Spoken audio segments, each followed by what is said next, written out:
This conference will now be recorded.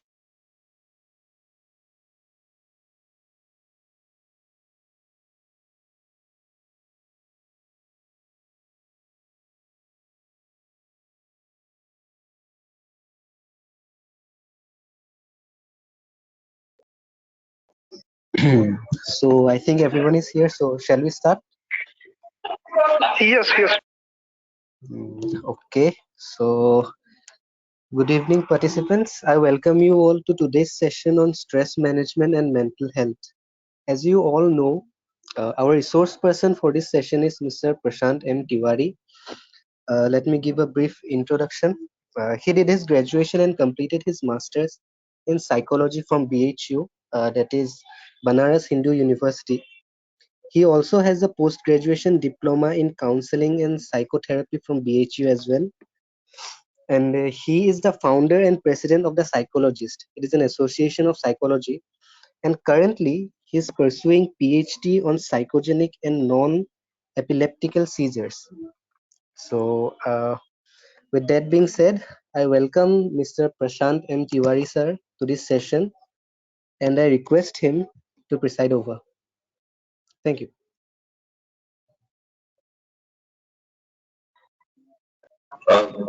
Good evening to all of you.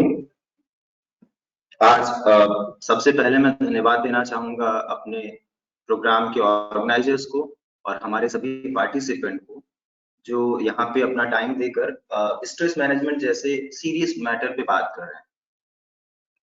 तो sorry, जैसा कि हम सबको पता है कि स्ट्रेस बहुत ही कॉमन प्रॉब्लम है, ये हर किसी के लाइफ का हिस्सा है। जैसे अगर हम कह सकते हैं कि किसी के लव्ड वंस का, किसी को लव्ड वंस का खोना या किसी के परिवार में कोई समस्या होना, कुछ ऐसी चीजें होती हैं, किसी का डेथ करना, ये कुछ ऐसी चीजें होती हैं जिसपे स्ट्रेस का होना बिल्कुल नॉर्मल है। लेकिन हमारी डेली लाइफ में कुछ ऐसी चीजें भी होती हैं जिनके लिए स्ट्रेस हम कभी-कभी बेवजह स्ट्रेस करते हैं या कभी-कभी स्ट्रेस बहुत ज्यादा दिनों तक करते हैं किसी चीज पर। जबकि हम पाते हैं, आप देख सकते हैं कि जिन चीजों के लिए हम आज परेशान होते हैं, वो चीज कल मे बी उतना सीरियस रहा ही ना हो, बाद में पता चलता है कि हम फालतू के परेशान थे। तो यहाँ पे we will discuss about stress management, लेकिन उससे पहले हम थोड़ा सा स्ट्रेस के बारे में भी बात करते हैं कि स्ट्रेस होता क्या है।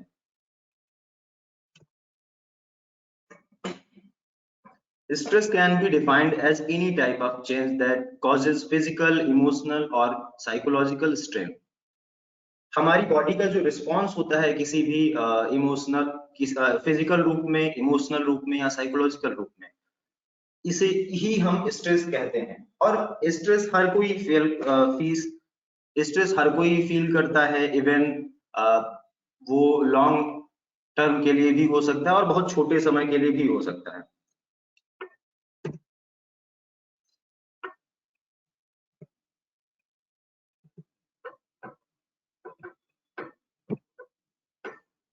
अब बात ये आती है कि हम पता कैसे करें कि स्ट्रेस, हमारे अंदर स्ट्रेस है या नहीं है। तो हम देख सकते हैं कुछ ऐसे साइन सिम्टम्स होते हैं जिससे ये हम पता लगा सकते हैं कि हमारे व्यवहार में, हमारे इस समय हम स्ट्रेस में हैं या नहीं है। हमारे रूटीन में, वर्क प्लेस, कॉलेज, घर में कोई अगर प्रॉब्लम होती है जिसकी वजह से स्ट्रेस होता है, तो हम कुछ चीजों को फाइंड आउट करने के कुछ चीजें फाइंड आउट कर सकते हैं उस अपने बिहेवियर में, चाहे वो साइकोलॉजिकल हो, फिजिकल हो। एज साइकोलॉजिकल साइंस क्या होते हैं? जब आप स्ट्रेस में होते हैं तो आपका कंसंट्रेशन डिस्टर्ब होता है, आप वरी होते हैं, एनक्सियस होते हैं, आपको चीजें याद करने में प्रॉब्लम होती है। आप देख सकते हैं कि जब आप स्ट्रेस में होते हैं तो छोटी छोटी चीजें आप भूलने लगते हैं और आपको लगता है, लोगों को लगता है कि आप लापरवाह हो रहे हैं, लापरवाही कर रहे हैं, लेकिन ये सिम्टम्स स्ट्रेस के भी हो सकते हैं। अगर हम इमोशनल साइंस की बात करें तो आप गुस्सा कर सकते हैं, इरिटेटेड हो जाते हैं, मूडी होते हैं, कभी कभी फ्रस्ट्रेटेड रहते हैं इस सिचुएशन में। फिजिकल साइंस के रूप में बीपी, ब्लड प्रेशर हाई हो जाता है, वेट, कभी कभी वेट लॉस भी होता है, वेट गेन भी होता है, हमारा वेट डिस्टर्ब होता है, वेट में चेंजेस होते हैं, फ्रिक्वेंट कोल्ड इन्फेक्शंस वगैरह की प्रॉब्लम आ सकती है, और मेंस्ट्रुअल साइकिल या आपके लिबिडो में प्रॉब्लम आ सकती है। लिबिडो मीन्स सेक्सुअल डिजायर जो होते हैं उनमें भी प्रॉब्लम आ सकती है। अगर हम बात करें बिहेवियरल साइंस की, तो हम अपना ख्याल नहीं रख पाते, सेल्फ केयरिंग नहीं हो पाते उस टाइम में, या जिन चीजों को हम एंजॉय करते थे उन्हें एंजॉय नहीं कर पाते। कभी कभी हम स्ट्रेस को अवॉइड करने के लिए ड्रग्स यूज करते हैं, अल्कोहल वगैरह लेने की कोशिश करते हैं कि कोपिंग के लिए, लेकिन लॉन्ग टर्म में अगर हम देखें तो इनका नुकसान बहुत ज्यादा है।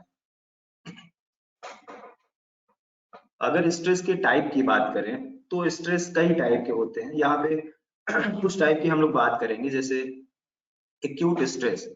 एक्यूट स्ट्रेस बहुत ही शॉर्ट टर्म टाइम के लिए होता है, ये पॉजिटिव भी हो सकता है, नेगेटिव भी हो सकता है, और ये डे टू डे लाइफ में हम हर दिन फेस करते हैं।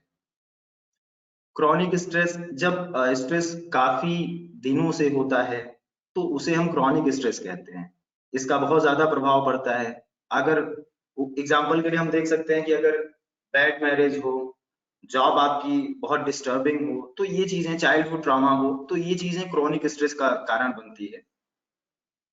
एपिसोडिक एक्यूट स्ट्रेस, ये स्ट्रेस का एक टाइप है जो एपिसोडिक होता है, कभी कभी आप स्ट्रेस में होते हैं। स्ट्रेस का एक टाइप होता है you stress. You stress negative बिल्कुल नहीं होता, ये पॉजिटिव होता है। जब आपको कोई रिस्पॉन्सिबिलिटी दी जाती है तो उस टाइम ड्यूरेशन में आपको जो स्ट्रेस होता है, उस रिस्पॉन्सिबिलिटी को निभाने के लिए वहां आप कैसे मैनेज करेंगे, इन चीजों को लेके जो स्ट्रेस होता है वो यू स्ट्रेस होता है। स्ट्रेस के दो और टाइप होते हैं। बेसिकली आप लोगों ने सुना होगा, अगर बात हम थ्योरेटिकल पोर्शन की करें तो स्ट्रेस के बारे में हर कोई जान सकता है, आप सभी को काफी कुछ पता होगा पहले से। स्ट्रेस के दो टाइप होते हैं, हाइपर स्ट्रेस और हाइपो स्ट्रेस। हाइपर स्ट्रेस क्या होता है कि जब किसी सिचुएशन में हम बहुत ज्यादा स्ट्रेस लेने लगते हैं, सिचुएशन उतनी स्ट्रेस लेने लायक नहीं होती लेकिन हम छोटी छोटी चीजों में स्ट्रेस लेने लगते हैं, तो उसको हाइपर स्ट्रेस कहते हैं। और हाइपो स्ट्रेस की कंडीशन में क्या होता है कि जब व्यक्ति किसी स्ट्रेस की कंडीशन में भी वो बहुत कम स्ट्रेस में रहे, तो ये हाइपो स्ट्रेस की सिचुएशन कही जाती है। कहने का मतलब कि हर किसी की लाइफ में स्ट्रेस थोड़ा बहुत जरूरी भी है, और इस परिस्थिति में अगर वो स्ट्रेस, जहां स्ट्रेस आपको होना चाहिए वहां अगर आपको स्ट्रेस नहीं हो रहा है तो भी ये एक प्रॉब्लम है। आपको टाइमली सिचुएशन के अकॉर्डिंग आपको रिस्पॉन्ड करना होता है। अब हम बात करें, अगर स्ट्रेस के प्रभावों की बात करें कि क्या इम्पैक्ट पड़ते हैं, तो एज वी ऑल नो कि बॉडी और माइंड का कनेक्शन होता है। तो अगर हम स्ट्रेस में बहुत ज्यादा दिन तक रहते हैं तो धीरे धीरे ये हमारे फिजिकल बॉडी को भी प्रभावित करने लगता है।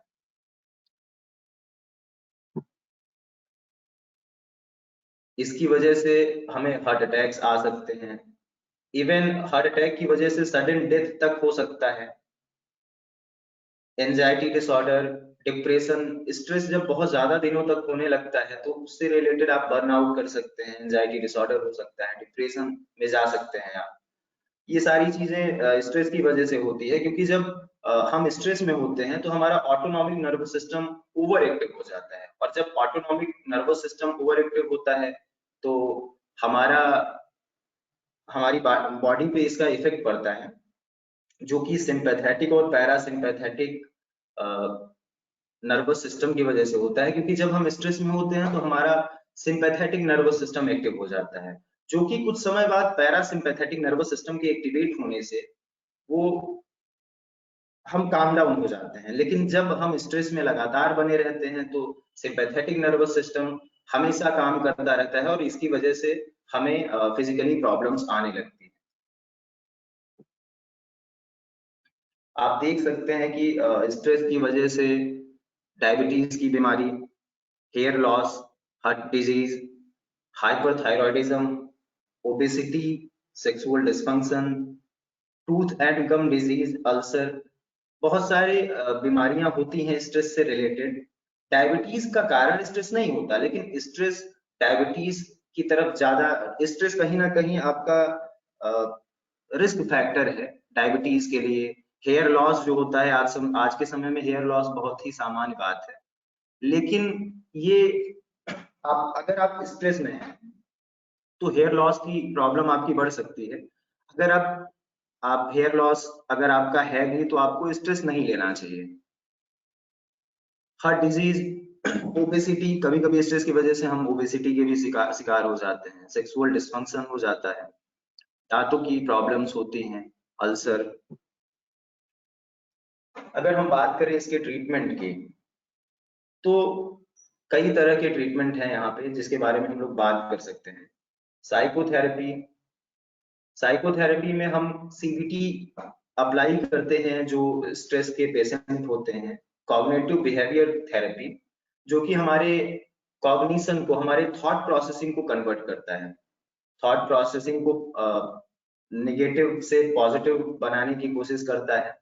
माइंडफुलनेस बेस्ड स्ट्रेस रिडक्शन जो है, ये भी एक तरह की माइंडफुलनेस से रिलेटेड थेरेपी है, जिसकी मदद से हम स्ट्रेस को कम करने की कोशिश कर सकते हैं। मेडिकेशन, कभी कभी जब हम स्ट्रेस की वजह से बहुत ज्यादा प्रॉब्लम में होते हैं तो एंटी डिप्रेसेंट, एंटी एंजाइटी, ऐसे मेडिकेशन की जरूरत भी पड़ सकती है। तो कभी कभी हम दवाइयों की मदद ले सकते हैं, लेकिन कभी भी साइकोलॉजिकल प्रॉब्लम में हमें मेडिसिन नहीं लेना चाहिए, हमें मेडिसिन अवॉइड करना चाहिए। और उसके लिए ये जरूरी है कि जब प्रॉब्लम स्टार्ट हो तभी हम साइकोलॉजिकल टूल्स अप्लाई करके, साइकोलॉजिकल इंटरवेंशन करके अपनी प्रॉब्लम को सॉल्व कर लें।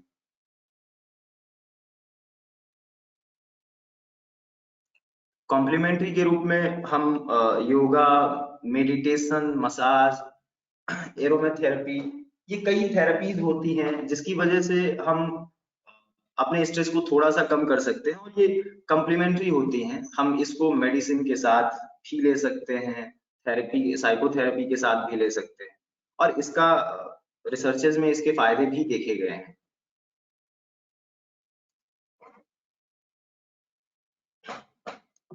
दूसरा पहलू जो है वो है स्ट्रेस मैनेजमेंट का, जिसपे आज हमें बात करनी है, क्योंकि इसके पहले स्ट्रेस के बारे में थोड़ी बहुत जानकारी थी जो जरूरी थी कि कुछ लोगों को अगर कुछ चीजें ना पता हो तो उनको ये चीज पता हो। उसके बाद हम स्ट्रेस मैनेजमेंट पर बात करते हैं।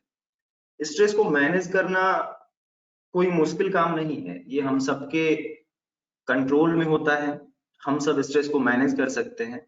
यहाँ जितनी भी टेक्निक्स दी हुई हैं वो कम भी हो सकती हैं, ज्यादा भी हो सकती हैं, और हमारे पास इससे अलग टेक्निक भी हो सकती है, लेकिन हर किसी की अपनी टेक्निक्स होती है। तो यहाँ जितनी भी टेक्निक्स दी हुई है हम उस पर बात करते हैं।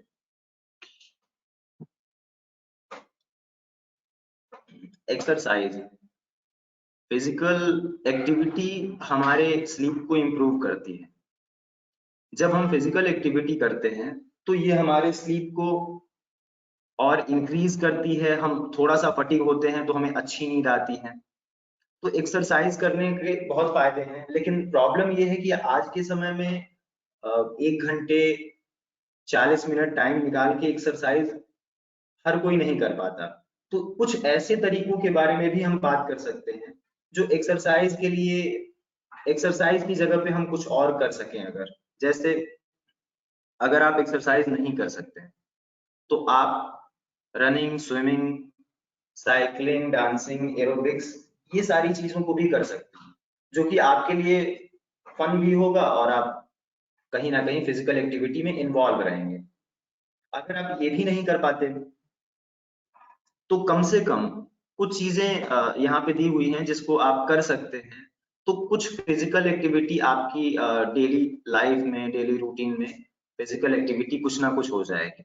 जब आपको कहीं स्टोर पे जाना हो तो आप पैदल जाइए, जब आपको कहीं एलिवेटर और स्टेयर्स दोनों हो तो आप स्टेयर्स को यूज कीजिए। अपनी कार, बाइक जो भी है उसको दरवाजों से या जहां भी आपका जो डेस्टिनेशन है वहां से दूर पार्क करिए, ताकि आने और जाने में भी थोड़ी सी फिजिकल एक्टिविटी हो जाए। अपनी कार को, अपनी बाइक को आप साफ कर सकते हैं डेली। आप अपने घर की सफाई कर सकते हैं। लंच ब्रेक हो तो आप बाहर घूम सकते हैं थोड़ा टाइम निकाल के। दूसरी चीज है डाइट। हमें अपने खान पान का बहुत अच्छे से ख्याल रखना चाहिए कि हम क्या खाते हैं क्या नहीं खाते हैं, क्योंकि आजकल की भाग दौड़ की जिंदगी में जिस तरह से लोगों का खान पान बहुत ही डिस्टर्ब होता है। और सबसे महत्वपूर्ण तो ये है कि जो हमारे स्टूडेंट्स होते हैं, जो स्टूडेंट के पास ना तो बहुत ज्यादा टाइम होता है, ना ही वो घर पे होते हैं, घर से बाहर होते हैं, तो वो बहुत ज्यादा जंक फूड वगैरह यूज करते हैं। तो उनको ये चीजें अवॉइड करनी चाहिए और एक हेल्दी डाइट लेना चाहिए। इससे हमारा स्ट्रेस मेंटेन रहता है। आपको इस चीज का भी ख्याल रखना चाहिए कि हमें अपने डाइट में कौन कौन सी चीजों को इन्वॉल्व करना चाहिए। Fruits, vegetables, spice. जैसे आज आप देख सकते हैं कि अगर कोविड-19 जिस तरह से पूरी दुनिया में कोविड-19 का प्रभाव है, उसके अकॉर्डिंग अगर हम देखें हमारी कंट्री में तो कोरोना की संख्या, कोविड पेशेंट की संख्या तो है, लेकिन रिकवरी बहुत ज्यादा बेहतर है। आप अगर कंपेयर करें ब्राजील, अमेरिका जैसे देशों से, तो डेथ रेट यहाँ पे बहुत ही मिनिमम है। उसका रीजन ये है कि यहाँ पे हम लोग शुरू से ही बहुत ज्यादा स्पाइस वगैरह का यूज करते थे और हमारा इम्यून सिस्टम बहुत स्ट्रांग है। तो आज आप देख सकते हैं कि जो हमारे स्पीसीज वगैरह हैं, जिंजर वगैरह का यूज करना, ये पूरी दुनिया में इस समय लोग फॉलो कर रहे हैं, क्योंकि उन्हें इसका प्रभाव देखने को मिला है। आपको ये भी साइंटिस्ट ने ये भी बताया है कि आपके हेल्दी माइंड के लिए vitamin C, magnesium, omega 3 fatty acid वगैरह बहुत इंपॉर्टेंट चीजें हैं, जिसको आपको देखना चाहिए कि किस फूड में ये चीजें पाई जाती हैं, उनका सेवन हमें थोड़ा ज्यादा करना चाहिए। तीसरी बात आती है स्लीप। स्ट्रेस का जो सबसे कॉमन साइड इफेक्ट है वो हमारा स्लीप डिस्टर्ब कर देता है। हम आराम से सो नहीं सकते, रात को बहुत देर से सोते हैं, सुबह बहुत देर तक सोते हैं। तो आप इस चीज का ख्याल रखिए कि अगर आपको रात में नींद नहीं आती, 3 महीने तक अगर आपको 3-4 दिन हफ्ते में रात में नींद नहीं आ रही है, तो आपको इंसोम्निया हो सकता है। तो इस बार अगर आपको ऐसी कोई प्रॉब्लम है तो आपको कंसल्ट करना चाहिए किसी भी साइकेट्रिस्ट से, क्योंकि आपकी नींद जब डिस्टर्ब होती है तो ये आपके स्ट्रेस लेवल को और इंक्रीज कर देता है। और जब आप गहरी नींद सोते हैं तो आपके स्ट्रेस को ये डिक्रीज कर देता है। नींद बहुत ही जरूरी है। हम सबको बहुत टाइमली एक शेड्यूल बनाना चाहिए कि हमें कब सो जाना है, और उसी के अकॉर्डिंग कम से कम हर दिन 7 घंटे 6 घंटे जरूर सोना चाहिए।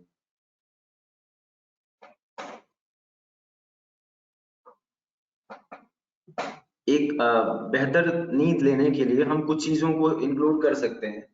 हम एक्सरसाइज अगर रेगुलरली करते हैं तो हमें नींद अच्छी आती है, क्योंकि जब हम फिजिकल एक्टिविटी करते हैं तो हमारा शरीर थक जाता है और उसके बाद उसे एक अच्छी नींद आती है। आपको सोते समय लाइट ऑफ करके सोना है, और सोने से पहले कैफीन, अल्कोहल, इन चीजों को अवॉइड करना चाहिए, क्योंकि अगर आप उस समय कैफीन, अल्कोहल लेते हैं तो आपको नींद नहीं आएगी। और आपको ये भी डिसाइड करना चाहिए कि सोने से कम आधे घंटे पहले तक इलेक्ट्रॉनिक्स चीजों का यूज बंद कर देना चाहिए। मोबाइल वगैरह नहीं यूज करना चाहिए। और आप अगर आपको नींद नहीं आ रही है तो आप मेडिटेशन भी कोशिश कर सकते हैं कि मेडिटेशन करें थोड़ी देर के लिए और आपको अच्छी नींद आ जाएगी।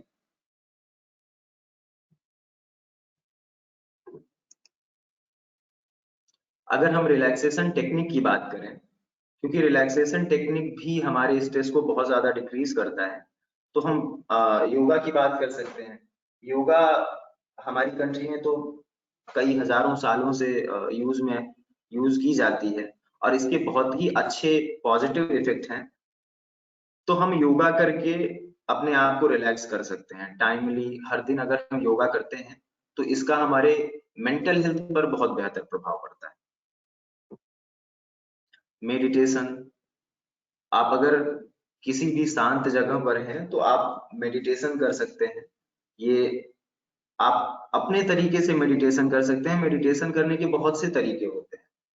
आप किसी भी एक तरीके को सेलेक्ट करके आप उसके साथ मेडिटेट हो सकते हैं और इसका फायदा आपको जरूर महसूस करेंगे आप कुछ दिनों में ही कि आपको उसका फायदा मिला। डीप ब्रीदिंग, डीप ब्रीदिंग भी एक तरह की थेरेपी ही समझिए, क्योंकि जब हम डीप ब्रीदिंग करते हैं तो हमारी बॉडी में बहुत ज्यादा ऑक्सीजन जाता है। तो डीप ब्रीदिंग के समय अगर हम ऑक्सीजन अच्छी मात्रा में लेते हैं तो हमारे लंग्स के लिए, हार्ट के लिए बहुत ही कारगर होता है।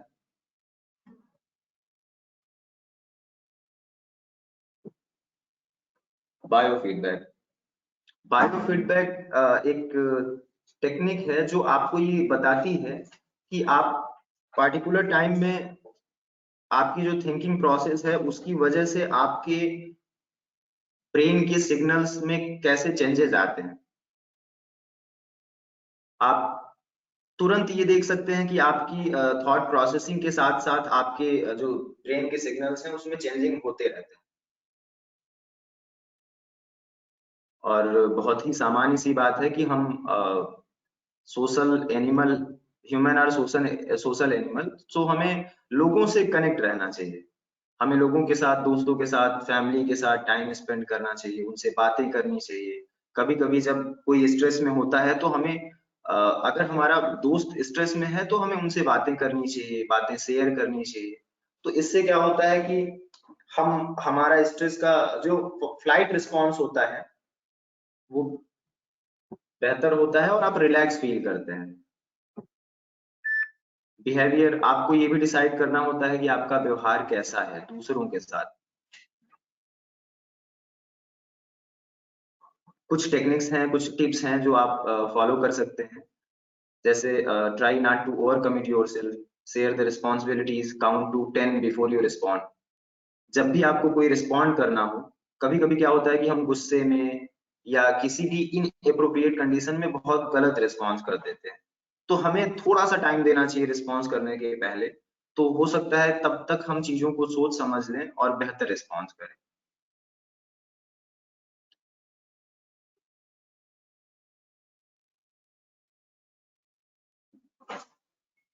अगर हम बात करें खुद की, तो स्ट्रेस कुछ भी जो भी है वो आपके अंदर की चीज है, आपने ही उसको जनरेट किया होगा। तो ये सबसे अच्छी चीज है कि हमारा मन हमारे कंट्रोल में होता है। और अगर हम अपने मन को अपने तरीके से चलाना सीख जाएं तो हमें स्ट्रेस बहुत ही कम डिस्टर्ब करता है। तो हम अपने नकारात्मक थॉट्स को सकारात्मक थॉट में, नेगेटिव थॉट को पॉजिटिव थॉट में कन्वर्ट कर सकते हैं। और अगर हम ऐसा कर सके तो हमारा स्ट्रेस लेवल अपने आप बहुत ही कम हो जाएगा। हम सभी को पता है कि हंसना बहुत ही इफेक्टिव है। तो लॉ ऑफ थेरेपी का मतलब होता है कि हम जब हम हंसते हैं तो बहुत ज्यादा मात्रा में ऑक्सीजन अंदर लेते हैं। तो इससे हमारे हार्ट, लंग्स, मसल्स को बूस्ट मिलता है और हमारी बॉडी बहुत ही रिलैक्स हो जाती है। इसलिए अगर हमें जब भी मौका मिले हमें हंसने को अवॉइड नहीं करना चाहिए, हमें बातें करनी चाहिए। टॉक थेरेपी बेसिकली हम कह सकते हैं कि ये काउंसलिंग की तरह है। तो जब आपको कोई दिक्कत हो, लॉन्ग टर्म टॉक थेरेपी आपका सपोर्ट कर सकती है।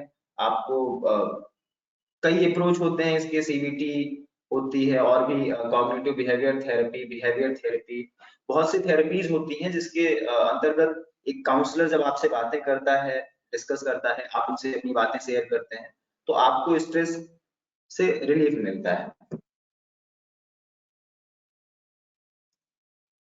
हम कैसे अपने मेंटल हेल्थ को इम्प्रूव कर सकते हैं, इसके लिए कुछ चीजें हैं जिसको हम फॉलो कर सकते हैं, बहुत नॉर्मल चीजें हैं। जैसे टॉक अबाउट योर फीलिंग्स। आपको अगर कोई भी प्रॉब्लम है, कोई भी मेंटल डिस्टरबेंस है तो आपको बातें करनी चाहिए। अपने किसी नोन से, किसी फ्रेंड से आपको बातें करनी चाहिए, शेयर करना चाहिए। जिससे क्या होता है कि आप जो अकेले किसी भी इवेंट को लेके परेशान होते हैं, आपको कभी कभी सॉल्यूशन दे देता है सामने वाला। कभी कभी वो सपोर्ट करता है आपको। इसलिए हमें हमेशा अपनी फीलिंग के बारे में बातें करनी चाहिए, हमें हमेशा एक्टिव होना चाहिए, क्या खाना है क्या पीना है इस चीज का बहुत अच्छे से ख्याल रखना चाहिए, लोगों से टच में होना चाहिए, लोगों से मदद मांगनी चाहिए। कभी कभी जब हम बहुत ज्यादा स्ट्रेस्ड हो जाएं तो हमें एक ब्रेक ले लेना चाहिए, वो चीजें करनी चाहिए जिसमें हम अच्छे हैं। और सबसे बड़ी बात कि हमें ये एक्सेप्ट करना चाहिए कि हम कौन हैं और क्या है। एक्सेप्टेंस बहुत जरूरी होता है मेंटल हेल्थ को इम्प्रूव करने के लिए। दूसरों से हम कोई उम्मीद करते हैं, फिर अगर वो हर हर इंडिविजुअल अलग होता है, तो हम अगर कोई उम्मीद करते हैं सामने वाले से तो हो सकता है कि वो उसका उन उम्मीदों पे खरा ना उतरे। तो हमें इस बात को एक्सेप्ट करना चाहिए कि उसकी भी अपनी लाइफ है, उसकी सिचुएशंस हैं। तो इस परिस्थिति में हम लोगों पे गुस्सा नहीं करते हैं, लोगों से लड़ाई झगड़े नहीं होते हैं। तो हमें हमेशा ये एक्सेप्ट करना चाहिए कि हम कौन हैं। केयर फॉर अदर्स, अगर मेंटल आप कभी भी दूसरों की मदद करते हैं तो आप ये देख सकते हैं कि आपका मेंटल हेल्थ इंप्रूव होता है। तो अगर आपको जब भी मौका मिले आप लोगों की मदद करें। जब आप लोगों की मदद करते हैं तो आपको अंदर से अच्छा फील होता है। ये सारी चीजें आपके मेंटल हेल्थ को इम्प्रूव कर सकती है। Thank you. अगर आप में से किसी के कोई सवाल हो तो आप मैसेज कर सकते हैं। सो एक क्वेश्चन प्रशांत जी, एक क्वेश्चन आया है चैट बॉक्स में, तो देखिएगा जरा। अच्छा, एक minute sir.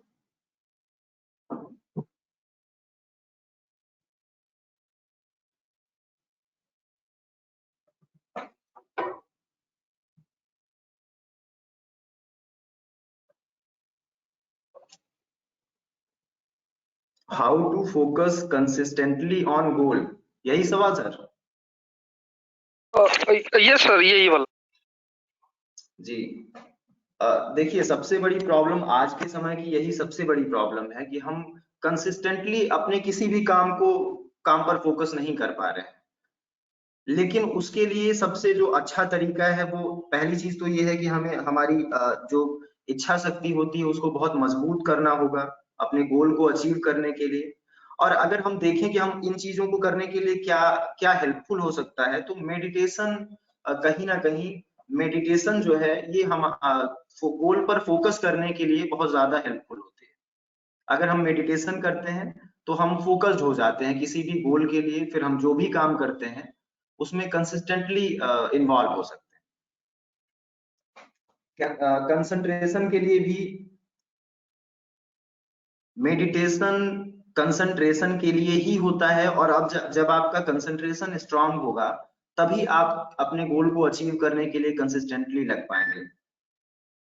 What do we need to focus on while doing meditation? Meditation जो प्रोसेस है ये हर किसी का अपना तरीका होता है। अगर आप पहले तो आपको देखना चाहिए कि मेडिटेशन किस किस तरीके से होता है। आप अपना एक तरीका चुनिए और फोकस करने वाली मेडिटेशन में फोकस आपको इनर फोकस करना होता है, आपको कहीं फोकस नहीं करना है। आपको बिल्कुल रिलैक्स हो जाना होता है, अपनी थॉट प्रोसेसिंग को बिल्कुल फ्री छोड़ देना होता है। आपको जजमेंटल नहीं होना होता कि हमारे दिमाग में क्या चीजें आ रही हैं, पॉजिटिव है नेगेटिव है, टैबू है सोशल है, कुछ भी। आपको पूरी तरह से अपने अंदर की चीजों को महसूस करना है, आपकी बॉडी को, आपके आपकी सांसों को फील करना होता है। कंसंट्रेशन आपको अपने अंदर करना होता है मेडिटेशन में।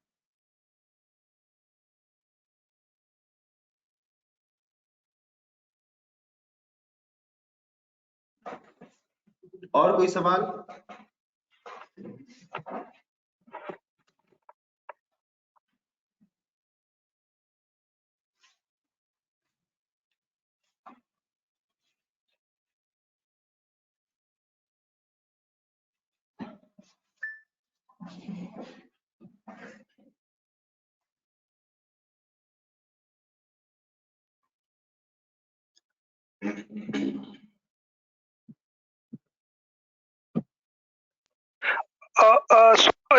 इसके अलावा प्रशांत जी शायद एक दो क्वेश्चंस और आए हैं, तो क्वेश्चंस में जैसे किसी ने नाम डाला हो तो नाम आप हटा दीजिएगा, तो बाकी आप बता दीजिएगा सॉल्यूशन, ठीक है? प्रॉब्लम और सॉल्यूशन बता दीजिएगा, नाम और बाकी डिटेल्स आप हाइड कर दीजिएगा, ठीक है? अच्छा, okay sir.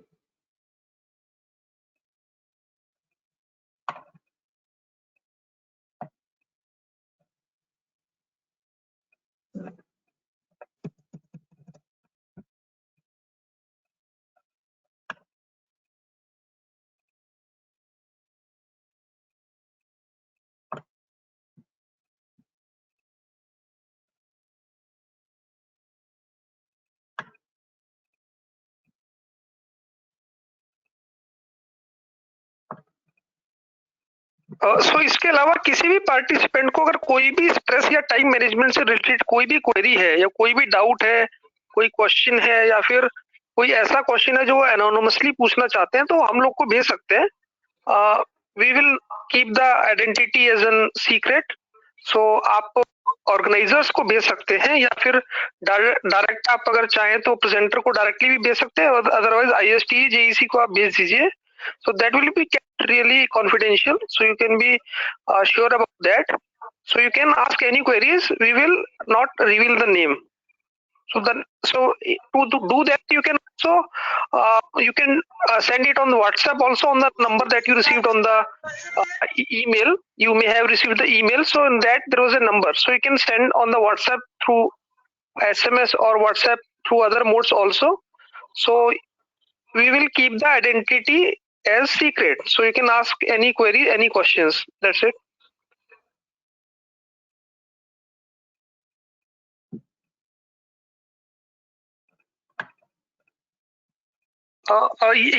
Yes sir, so वो एक क्वेरी जो आया था प्रशांत सर, वो एक बार देख लीजिए थोड़ा। हाँ सर, 2 क्वेरीज और हैं यहाँ पे।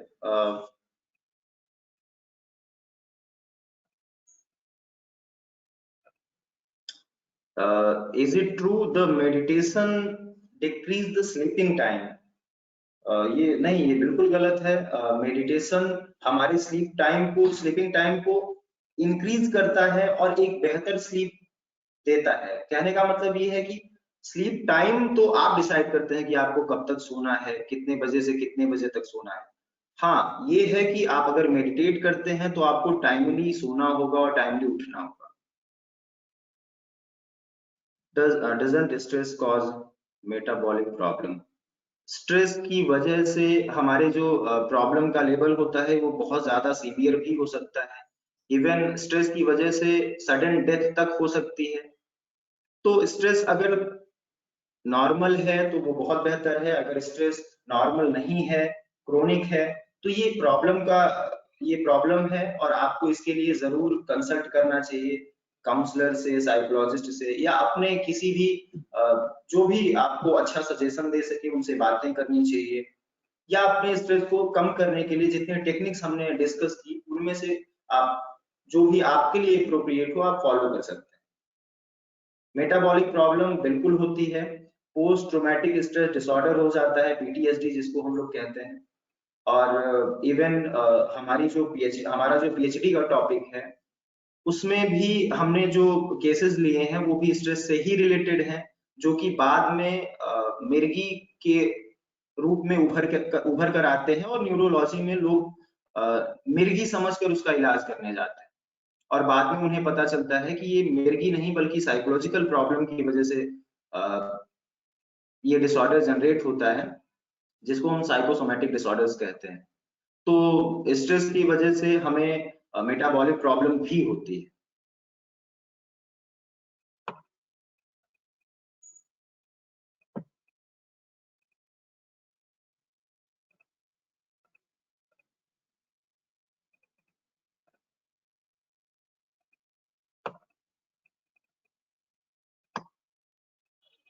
Many of the students, especially in engineering, face this problem कि many times they are unable to get sleep on time। और इंजीनियरिंग में ये ज्यादा होता है कि लोग 2-3 बजे तक सो नहीं रहे हैं, 3-4 बजे तक नहीं सो रहे हैं, तो ये एक जनरल प्रॉब्लम है, तो इसको एज ए जनरल देखिएगा।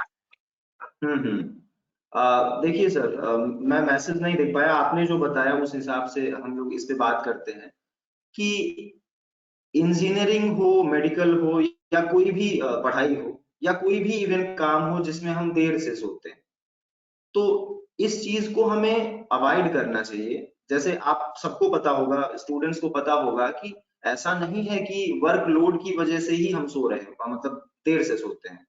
हम कुछ हमारा ये हम खुद सेलेक्ट करते हैं देर से सोना। ये कॉलेज लाइफ में देर से सोने की हमारी हैबिट बन जाती है। तो हमें कोशिश करनी चाहिए कि ज्यादा देर से ना सोएं। और देर से अगर हम सोते हैं तो हमें जाहिर सी बात है कि हमें नींद भी हमारी नींद भी सुबह बहुत देर से खुलेगी। तो हमें कोशिश करनी चाहिए। ठीक है, पहले हम 9 बजे सोते थे, कॉलेज लाइफ में या इंजीनियरिंग कॉलेज में हमें 11 बजे सो जाना चाहिए। अगर इससे भी बहुत ज्यादा होता है तो हमें मैक्सिमम 12 बजे तक सो जाना चाहिए, और फिर टाइमली सुबह हम उठ जाएंगे। लेकिन अगर उससे भी ज्यादा हम डिले करते हैं तो ये हमें फिजिकली भी ये डिस्टर्ब करता है। हमें कोशिश यही करनी चाहिए कि हमें, अगर हम बहुत ज्यादा देर से सोते हैं तो सुबह हमें जल्दी उठना भी पड़ेगा क्लासेस वगैरह के लिए, तो फिर हमारी नींद भी पूरी नहीं होगी, तो हमें प्रॉब्लम होगी। तो कहीं ना कहीं हम खुद भी स्ट्रेस बढ़ाते रहते हैं अपना। तो हमें कोशिश करनी चाहिए कि हम टाइमली सोएं और पूरी नींद लें।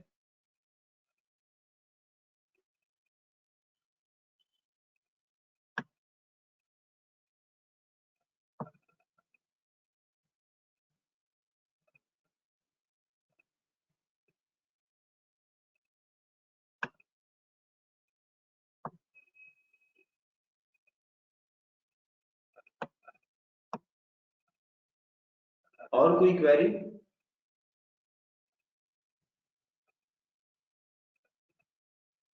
ये बाकी एक क्वेरी जो ज्यादातर स्टूडेंट्स में देखी है कि काफी ज्यादा डिस्ट्रैक्शंस बहुत ज्यादा रहते हैं। तो कभी कभी स्टूडेंट्स के साथ ये होता है कि एग्जाम से वो 2 दिन पहले ही पढ़ना शुरू करते हैं और उस समय बहुत ज्यादा स्ट्रेस बढ़ जाता है, और इसका जी, असर फिर एग्जाम हॉल में भी दिखता है कि वो अपने पेपर से ज्यादा अड़ोसियों पड़ोसियों को देख रहे होते हैं। तो इस सिचुएशन से कैसे बचा जाए?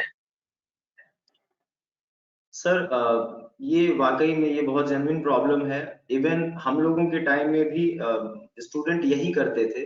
मोस्टली कोशिश करते हैं, उन्हें पता होता है कि सेमेस्टर का पेपर 2 दिन में पढ़कर भी पास किया जा सकता है, लेकिन वो ये नहीं सोच पाते कि वो सिलेबस छोटा इसलिए होता है ताकि उसके बारे में हम बहुत बेहतर तरीके से पढ़ सकें। तो हमें इन चीजों को अवॉइड करना चाहिए। हमें हर दिन थोड़ा-थोड़ा करके पढ़ना चाहिए।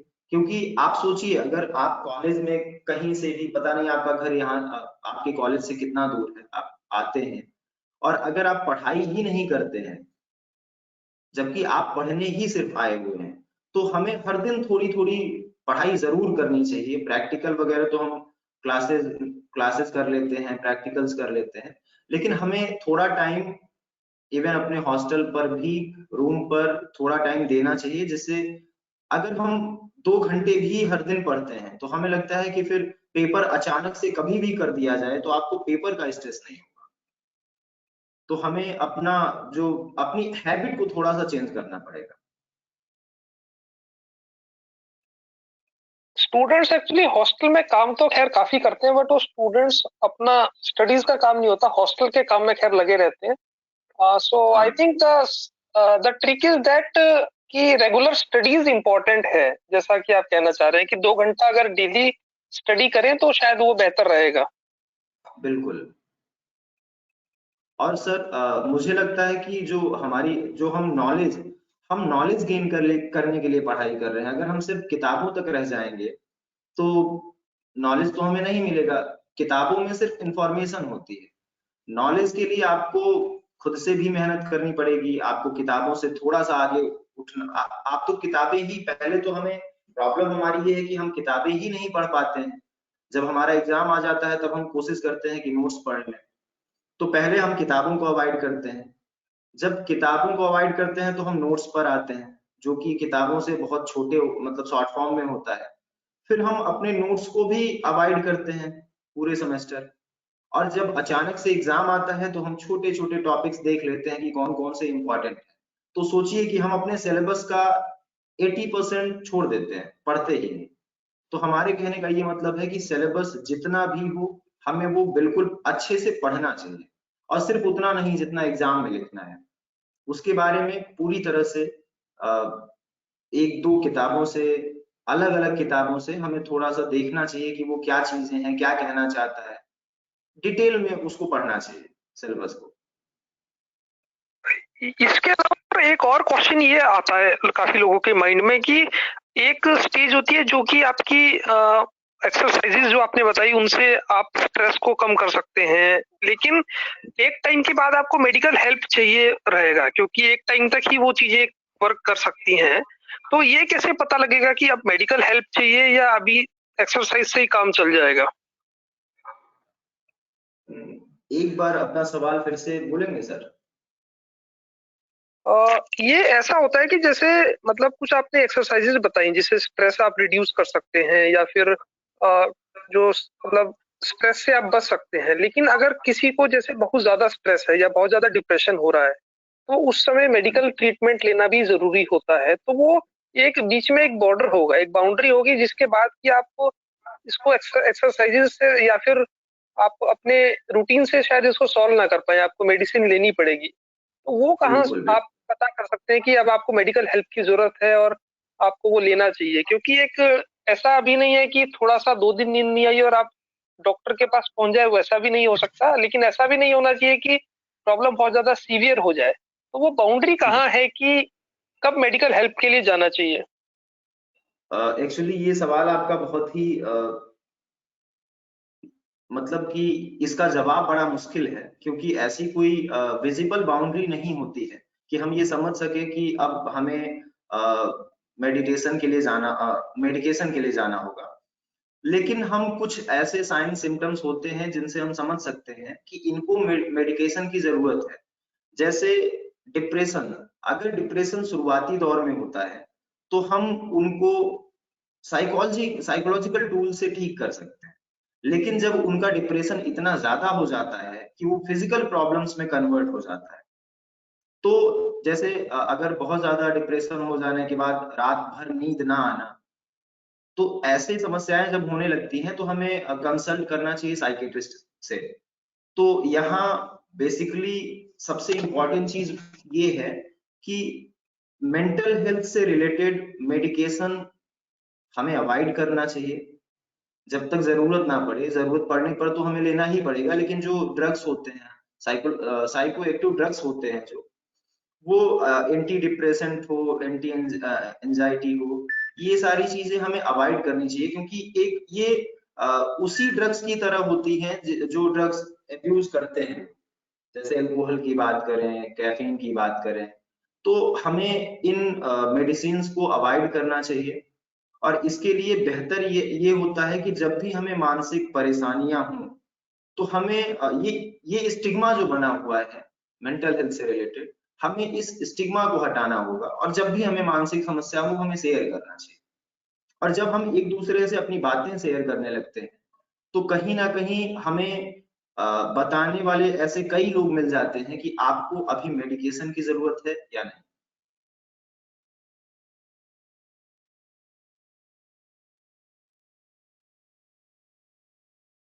इसके अलावा एक क्वेश्चन और रेज हो रहा है कि जैसे अगर खुद से बात करना क्या ये एक डिसऑर्डर है? जैसे कई लोग खुद से बात करते हैं, तो क्या ये डिसऑर्डर है या नॉर्मल है? देखिए, खुद से बात करना भी कई तरह का हो सकता है। अगर जो व्यक्ति खुद से बात कर रहा है, अगर वो व्यक्ति खुद से बात करने का पहली शर्त तो ये होनी चाहिए कि खुद से बात करने वाला व्यक्ति मन में बात कर सकता है, फिर वो बोल के क्यों करेगा। तो अगर ऐसा कुछ है, खुद से बात करना बिल्कुल गलत नहीं है, ये आपकी इनर वॉइस होती है। लेकिन जब खुद से बात सॉरी, जब खुद से बात करते समय आपकी जो इनर वॉइस है, जब आपको वो डिस्ट्रैक्ट करने लगे, तो समझ जाइए कि ये बीमारी है। और जब तक आप अपने किसी गोल को अचीव करने के लिए, गोल के परफेक्शन के लिए बात करते हैं खुद से, तो ये बिल्कुल बुरा नहीं है। लेकिन अगर वो चीज आपको डिस्ट्रैक्ट करती है, डिस्ट्रक्शन की तरफ ले जाती है, तो ये प्रॉब्लमेटिक है। तो हमें कहीं ना कहीं अगर यहाँ पे एक चीज और आती है बात करने से रिलेटेड, कभी कभी क्या होता है कि हम हेलुसिनेशन में होते हैं। हेलुसिनेशन का मतलब होता है कि कोई ऑब्जेक्ट ना होना, कोई व्यक्ति ना होना, फिर भी उससे लोग अगल बगल बैठ के बातें करने लगे, या कोई व्यक्ति अकेले बैठा है लेकिन वो बात कर रहा हो किसी से जबकि सामने कोई ना हो, तो ये हेलुसिनेशन भी हो सकता है। तो ये डिपेंड करता है कि जो भी जिस व्यक्ति के बारे में भी ये बातें कही गई हो, उनके बारे में थोड़ा सा केस हिस्ट्री लेना पड़ेगा कि बाकी समस्याएं कैसी हैं, बाकी चीजें कैसे इनके सराउंडिंग है, उसके बाद ही कहा जा सकता है कि ये खुद से बात करना सही है या गलत। और एक और क्वेश्चन आया कि how to overcome over thinking कुछ लोगों को एक प्रॉब्लम रहता है, तो उससे कैसे बचा जाए? कुछ लोग बहुत ज्यादा सोचते हैं कुछ चीजों के बारे में, तो उसको जी, कैसे अवॉइड किया जाए? ओवर थिंकिंग से बचने के लिए हम हमारे अंदर इंसाइट जनरेट होना चाहिए। हम जानते हैं कि ज्यादा सोच के हम परेशान होंगे, फिर भी हम सोचते हैं। तो सबसे बड़ी बात यह है कि एक व्यक्ति को पहली चीज ओवर थिंकिंग उनमें होती है जिनका इंटेलिजेंस लेवल अच्छा होता है। जिनका इंटेलिजेंस लेवल उतना अच्छा नहीं होता, उनको मानसिक बीमारियां भी कम ही होती है। तो इंटेलिजेंस के साथ सकारात्मकता के साथ साथ एक नकारात्मकता भी होती है कि हम परेशान बहुत ज्यादा होते हैं, हम सोचने बहुत ज्यादा लगते हैं। और जब हमें पता है कि सोचने से चीजें परेशान करेंगी, तो हमें खुद ही ये बात समझनी चाहिए कि हम नहीं सोचेंगे। तो बहुत ज्यादा सोचने से अगर फायदा नहीं है, आप जान रहे हैं कि आपको क्या करने से फायदा है, क्या करने से नुकसान है, तो आपको यहाँ डिसाइड कर लेना चाहिए कि जिससे नुकसान है वो चीज हम नहीं करेंगे, ओवर थिंकिंग नहीं करेंगे।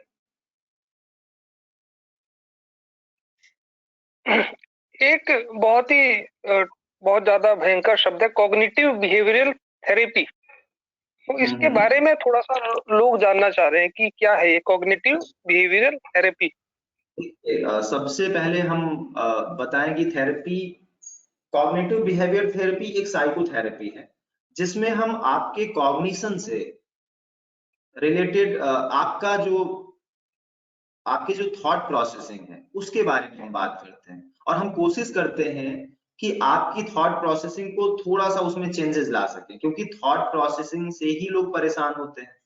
हमारे दिमाग में जो चीजें चल रही होती हैं वही तो हमारी परेशानी का कारण होता है। तो हम उनके थॉट प्रोसेस पे काम करते हैं, और जब उनके थॉट प्रोसेस पे काम करते हुए जब आपकी सोच बदल जाती है तो आपकी एक्टिविटी भी बदल जाती है, आपके रिस्पॉन्स बदल जाते हैं। तो ये कॉग्निशन और बिहेवियर दो एस्पेक्ट को लेके एक साइकोथेरेपी है जिससे हम जो भी क्लाइंट है उनके थॉट प्रोसेसिंग में चेंज लाते हैं। ओके। एक नेक्स्ट क्वेश्चन है कि क्या can someone get addicted to sleeping? क्या ऐसा भी हो सकता है कि काफी लोग सोए ही रहते हैं? कुंभकर्ण बना जा सकता है?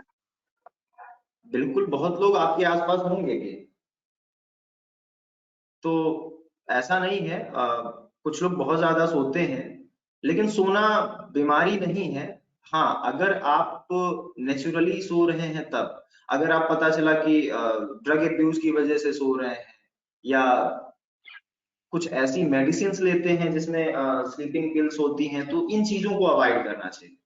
और हमें जो भी एंटी डिप्रेसेंट मेडिसिन होती हैं या कोई भी साइकोलॉजिकल प्रॉब्लम से रिलेटेड जो भी मेडिसिन होती है, वहां सबसे बड़ी प्रॉब्लम होती है कि हमें जो मेडिसिन दी जाती है उसके भी हम हैबिचुअल होने लगते हैं, और वो स्लीप से रिलेटेड होती है, नींद बहुत ज्यादा आने लगती है। कभी कभी जानबूझ के वो दवाएं दी जाती हैं कि हमें थोड़ा सा, जो परेशान होता है व्यक्ति, वो सोएगा तो आराम से रहेगा, कुछ रिलैक्स मिल जाएगा।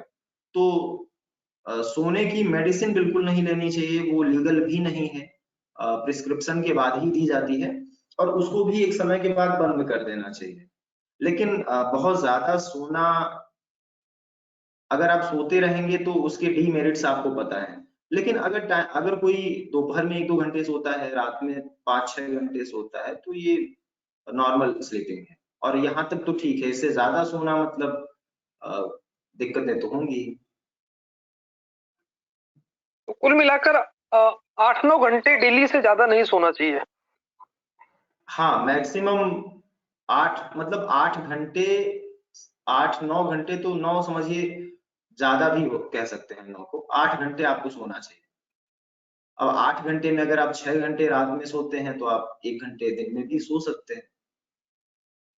सोने से हम रिफ्रेश हो जाते हैं, तो सोना बुरा नहीं होता। ओके। एंड मिनिमम कितने आवर्स एटलीस्ट सोना चाहिए? क्योंकि कुछ लोग ऐसे भी होंगे, कुछ 30 बार खा लो कि 2 घंटे 4 घंटे सो के ही काम चला ले रहे होंगे, तो मिनिमम कितना होना चाहिए? आप कह सकते हैं कि 6 से 8 घंटे सोना चाहिए हमें। मिनिमम हम 4 घंटे में भी सो सकते हैं, रिलैक्स हो सकते हैं, लेकिन एक अगर एन एवरेज हम बात करें तो हमें 6 से 8 घंटे सोना चाहिए। ओके, तो कुल मिला के मिनिमम जो है आप 6 और मैक्सिमम 8 घंटे, इसी के बीच में सब लोग सोएं। और अ, एक मतलब इसी के बीच में 6 घंटे या फिर 7.5 घंटे इतना ही सोए, क्योंकि ऐसा होता है 8 के चक्कर में कभी कभी 9 भी हो सकता है कि थोड़ा सा, जैसे अलार्म की घड़ी में 6 बजे उठना होता है लेकिन आप उठते 7 बजे हैं, तो थोड़ा सा जी 7 के आसपास, 7.5 या 6 के आसपास रखना सबके लिए सेफ रह सकता है। एक नेक्स्ट क्वेश्चन है कि जैसे अपना गुस्सा कैसे कंट्रोल किया जाए? How to control our anger? जब व्यक्ति गुस्से में होता है तो उसको थोड़ा सा वेट करना चाहिए। कोई भी रिस्पॉन्स करने से पहले हमें थोड़ा टाइम देना चाहिए खुद को। गुस्सा बुरा नहीं होता, गुस्से का रिस्पॉन्स बुरा होता है। तो हमें थोड़ा सा टाइम देना चाहिए। ऐसी परिस्थिति में जब हम फ्रस्ट्रेट हों, एंगर में हों, तो हमें थोड़ा सा टाइम देना चाहिए खुद को। और जैसे आप कह सकते हैं कि हम बैकवर्ड 15 टू 1 तक काउंट कर सकते हैं, ऐसा कुछ भी टेक्निक हम यूज कर सकते हैं। तो हमें थोड़ा सा टाइम मिल जाता है सही और गलत सोचने का। और जब आप सही गलत सोचने लगते हैं तो आपको गुस्से पे कंट्रोल भी होने लगता है धीरे धीरे।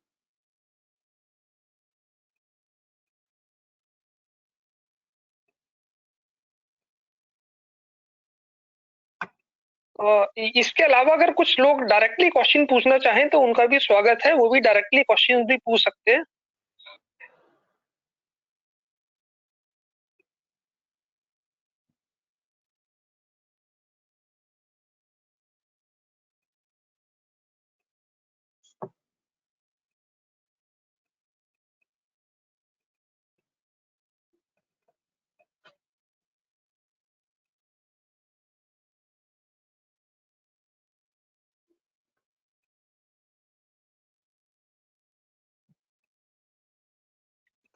एक क्वेश्चन ये है कि स्ट्रेस से मेटाबॉलिज्म की प्रॉब्लम आती है क्या? शायद आंसर हुआ है या नहीं, मैं मुझे याद नहीं, तो एक बार हो देखिए सकता है, बिल्कुल क्या। प्रॉब्लम आती है। ओके, प्रॉब्लम आती है।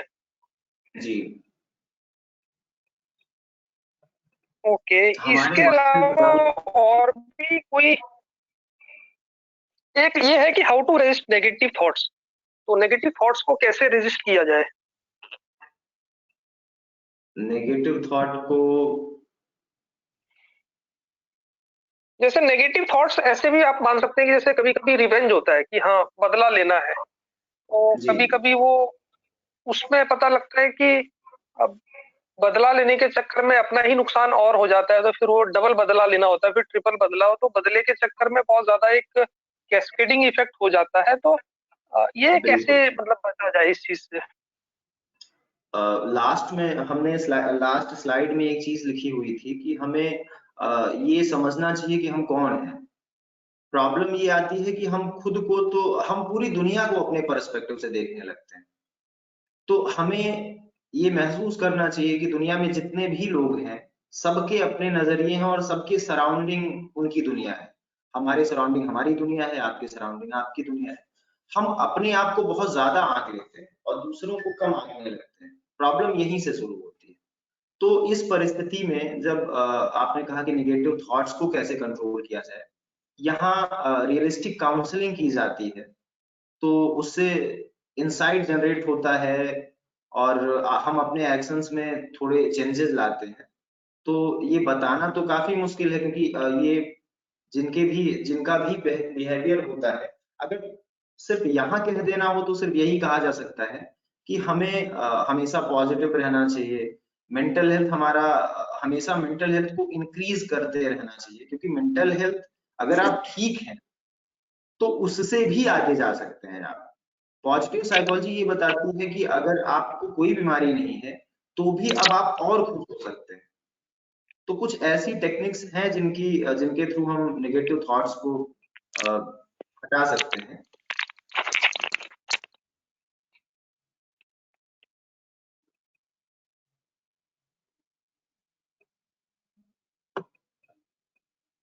इसके अलावा एक दो क्वेश्चंस और हैं कि how to overcome guilt, guilt से कैसे बचा जाए, how to overcome the guilt. Guilt देखिए ये भी रियलिस्टिक काउंसलिंग का ही हिस्सा है। जिनको भी जो भी गिल्ट में है वो एक बार सोचे, या हम सब एक बार सोचें कि कौन ऐसा है जिनसे गलतियां नहीं होती। गलतियां हर किसी से होती हैं और हमें उसके आगे बढ़ना ही पड़ता है, हम उसके साथ नहीं चल सकते। अगर हम अपनी गिल्ट के साथ अपनी गलतियों के साथ ही रह जाएं तो हम बीमार हो जाएंगे। तो हम कुछ गलत करें सही करें, लेकिन वो समय के साथ उसका खत्म हो जाना बहुत जरूरी है। और जब वो खत्म हो जाता है तो हमें गिल्ट नहीं होता, लेकिन जब तक हमें गिल्ट होता है हमें ये रियलाइज करना चाहिए, हमें आगे बढ़ने की कोशिश करनी चाहिए हमेशा।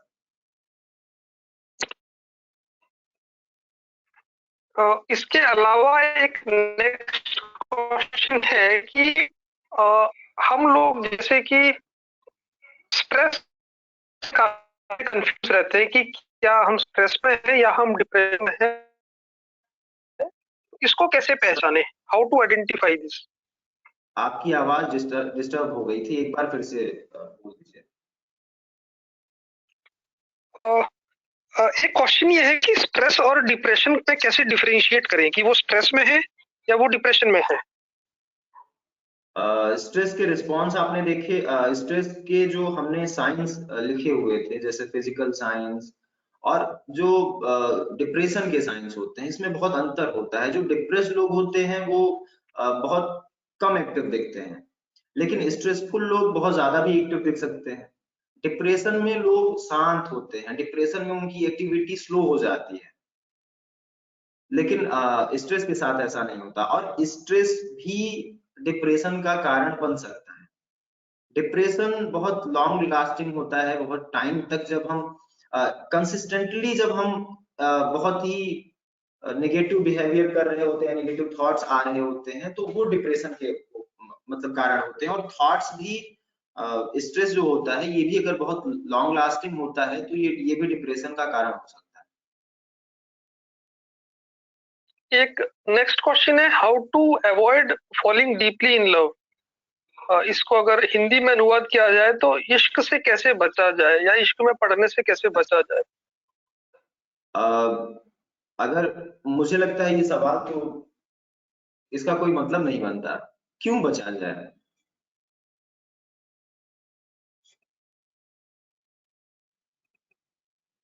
हाँ, ये क्वेश्चन अगर रिफ्रेश करना चाहे तो रिफ्रेश कर सकते हैं।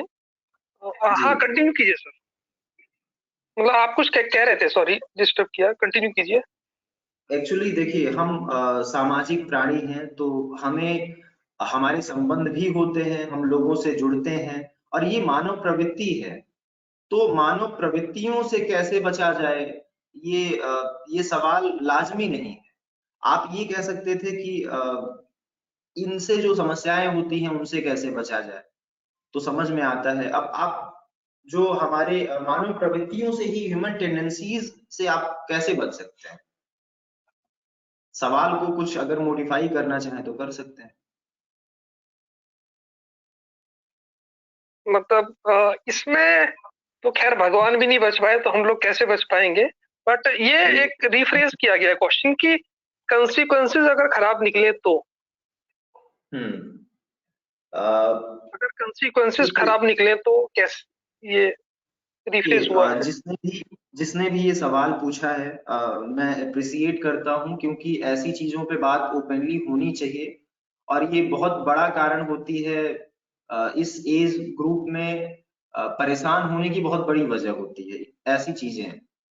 और अब तो फ्रिक्वेंटली जिस तरह से हम फास्ट होते चले जा रहे हैं। समय के साथ हम इतने फास्ट हो गए हैं कि अब संबंधों का बनना और बिगड़ना बहुत ही जल्दी जल्दी होने लगा है।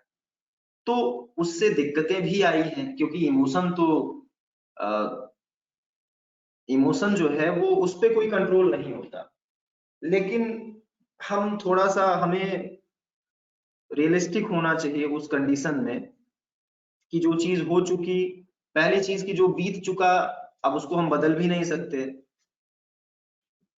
तो बेहतर यही होगा कि हम और बेहतर सोचें, कुछ बेहतर करें, उन चीजों में इन्वॉल्व नहीं होना चाहिए। और कभी भी हमें रिवेलियन टाइप का वो मतलब क्या कहते हैं, जो रिलेशनशिप खत्म होने रिवेंज। के बाद, हाँ, रिवेंज वगैरह की कोशिश नहीं करनी चाहिए। बिल्कुल खत्म होने का मतलब बिल्कुल शांति से हट जाना चाहिए। सर आपका शायद फोटो हट गया है, तो अच्छा, एक मिनट। या तो हो सकता है कि आप मुस्कुरा ज्यादा रहे हो और नहीं नहीं, ऐसी इसीलिए कोई बात आपने नहीं। कैमरा ऑफ कर दिया हो। तो तो हाँ, हमारे अलावा कंटिन्यू तो कीजिए सबके सर। कैमरे ऑफ है। नहीं, मुस्कुरा सब रहे, लेकिन आप ही का ऑन था, फिर बिल्कुल आपका सबके भी बंद कैमरे, हो गया, तो हमें लगा कि बिल्कुल। तो कहने का मतलब ये है कि अगर रिलेशनशिप में प्रॉब्लम्स आती हैं, तो पहले तो यहाँ से नहीं कहा जा सकता कि कैसी दिक्कतें होंगी, क्या होंगी, क्योंकि हर किसी का अलग रिलेशनशिप होता है, हर किसी की कहानियां अलग होती है। तो हम जजमेंटल तभी हो सकते हैं जब कहानियां पता हो किसी की। लेकिन अगर इन जनरल कहा जाए तो हमें इश्क से नहीं बचना चाहिए, हमें उसके तरीके को बदलना चाहिए जिससे समस्याएं ना आए।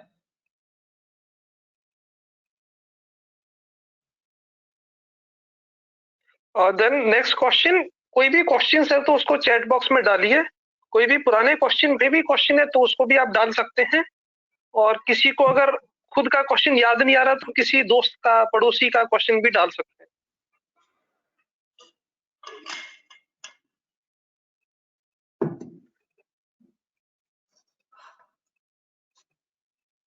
अब ऐसा ना हो सर कि आपने गाइडेंस तो बच्चों को दे दिया है, लेकिन बच्चों के पेरेंट्स आकर के आपको ढूंढना शुरू करें।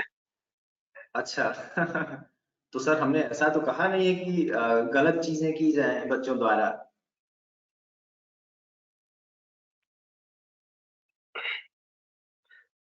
इसके अलावा कोई भी क्वेश्चन डायरेक्टली पूछना चाहे तो आप अपना माइक ऑन करके पूछ सकते हैं। माइक आपका, अगर मोबाइल ऐप में आप यूज कर रहे हैं तो 20 का एक बटन होगा, 5 बटन में से 20 का बटन होगा। जो रेड होगा उसको आप क्लिक करेंगे तो ग्रीन हो जाएगा।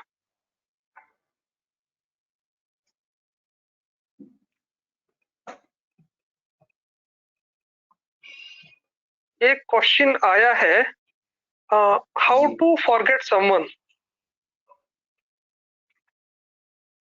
हम्म,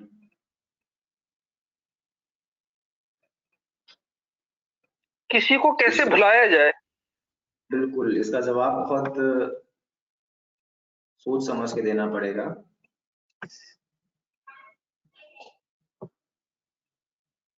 आप जो भी कर रहे हैं, आपको उसमें आपका जो भी गोल है, जैसे रिलेशनशिप में प्रॉब्लम आई या कोई भी जिसको आपको भूलना है, आप उसके अलावा बाकी जो भी चीज करते हैं, जो आपका मेन वर्क है, उसमें बहुत ज्यादा डेडिकेशन के साथ लग जाइए।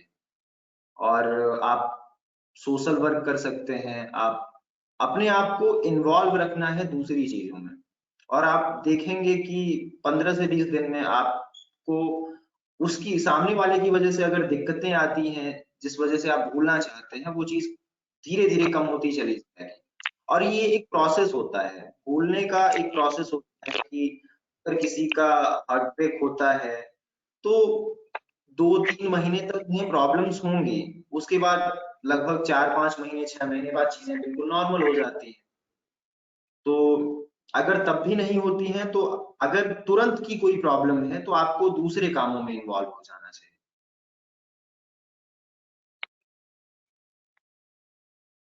इसके अलावा सर एक क्वेश्चन और आया है कि how to overcome your feelings when you have been cheated by your partner. तो अगर आपको आपके पार्टनर ने धोखा दे दिया है तो हम्म। उससे उस फीलिंग को कैसे ओवरकम किया जाए। देखिए ये सिचुएशन तो बहुत परेशान करने वाली होती है। इसमें जाहिर सी बात है सामने वाला परेशान जरूर होगा, लेकिन ओवरकम करने का तरीका यही सारी चीजें होती हैं। जैसे आपको, अगर आप पढ़ाई में मन लगा सकते हैं बहुत अच्छे से, आप दूसरे काम कर सकते हैं, आप क्रिएटिविटी, कुल मिला के क्रिएटिविटी इंटरचेंज कर देती है हमारे इमोशंस को। जो नेगेटिव इमोशंस होते हैं जो हमें परेशान करते हैं, हम उनको क्रिएटिविटी में इंटरचेंज कर सकते हैं। और हर किसी में कुछ ना कुछ क्रिएटिविटी जरूर होती है।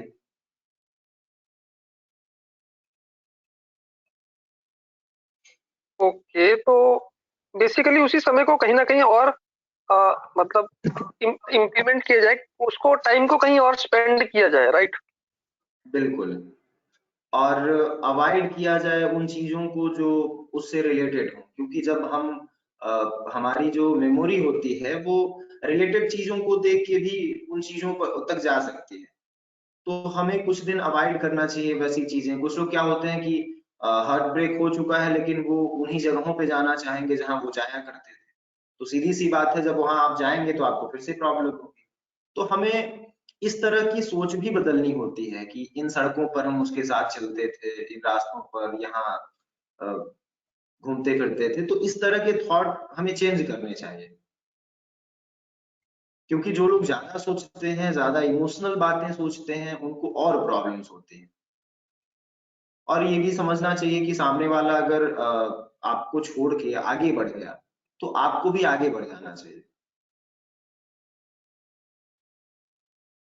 इसके अलावा एक ये क्वेश्चन भी बहुत ज्यादा मतलब डिस्कशन में रहता है कि चीटिंग किसे कहा जाए। जैसे कुछ लोग के हिसाब से चीटिंग का एक पैरामीटर हो सकता है, कुछ के हिसाब से दूसरा। तो वो उस पे कैसे समझा जाए कि ये चीटिंग है या नहीं है, और इससे कितना हर्ट होना है? जी, देखिए हर्ट होना हमारी प्रॉब्लम होती है। हम कितना हर्ट होते हैं ये हमारी सोच पे डिपेंड करता है कि हम कितने हर्ट होना चाहते हैं, कितना हम जुड़े हुए थे आपसे। जैसे मान लीजिए कि एक रिलेशनशिप में दो लोग हैं, ए और बी। अगर ए बहुत ज्यादा इमोशनली बी से जुड़ा हुआ है लेकिन बी को कोई फर्क नहीं पड़ता, तो प्रॉब्लम किसको होगी? प्रॉब्लम ए को होगी, बी को कोई दिक्कत नहीं होगी। तो यहाँ पे क्या होता है कि पहली चीज हमें रियलिस्टिक होना चाहिए। चीटिंग सही कहा जाए तो चीटिंग होती ही नहीं है। हर व्यक्ति किसी भी चीज के लिए स्वतंत्र होता है। हाँ, एक बात ये है कि संबंधों में एक सीमा होनी चाहिए, एक नैतिकता भी होनी चाहिए कि हम कहाँ तक संबंधों में रहकर हम कहाँ तक जा सकते हैं। तो मर्यादा, संबंधों की एक मर्यादा भी होनी चाहिए। जो इथिकल कंसर्न है इस पे हम मतलब किसी को ब्लेम भी नहीं कर सकते। इंसान सामने वाला मर्यादित है या अमर्यादित है, ये उनकी प्रॉब्लम है। हाँ, नैतिक रूप से हमें मर्यादित होना चाहिए और एक सीमा तक एक सीमा बना के रखनी चाहिए अपने रिश्तों की कि उसमें हम क्या करें क्या ना करें। और उन सीमाओं को ही जब लोग तोड़ते हैं तो उन्हें ही चीटिंग कहते हैं लोग। और अगर देखा जाए दूसरे पर्सपेक्टिव से, आप साइंस के स्टूडेंट्स हैं, तो चीटिंग तो कुछ नहीं होता। हर कोई इंडिपेंडेंट है अपने डिसीजन लेने के लिए। आज अगर मैं आपके साथ खुश हूं तो अच्छी चीज है, अगर मैं कल आपके साथ नहीं खुश हूं तो आपके साथ रिश्तों में क्यों रहूं? तो ये भी चीज होती है। तो हमें इन चीजों से इसीलिए कहा जाता है कि जब इंसान रिलेशनशिप से आगे बढ़ता है या चीटिंग फेस किया रहता है, तो उसका जो इंटेलिजेंस होता है, इमोशनल इंटेलिजेंस थोड़ा सा मेच्योर हो जाता है। क्योंकि हम चीजों को समझने लगते हैं, रियलिस्टिक होने लगते हैं। तो हमें लगता है कि लाइफ में छोटे मोटे दिल टूटने भी चाहिए और इससे फायदा ही होता है, हम और समझदार होने लगते हैं।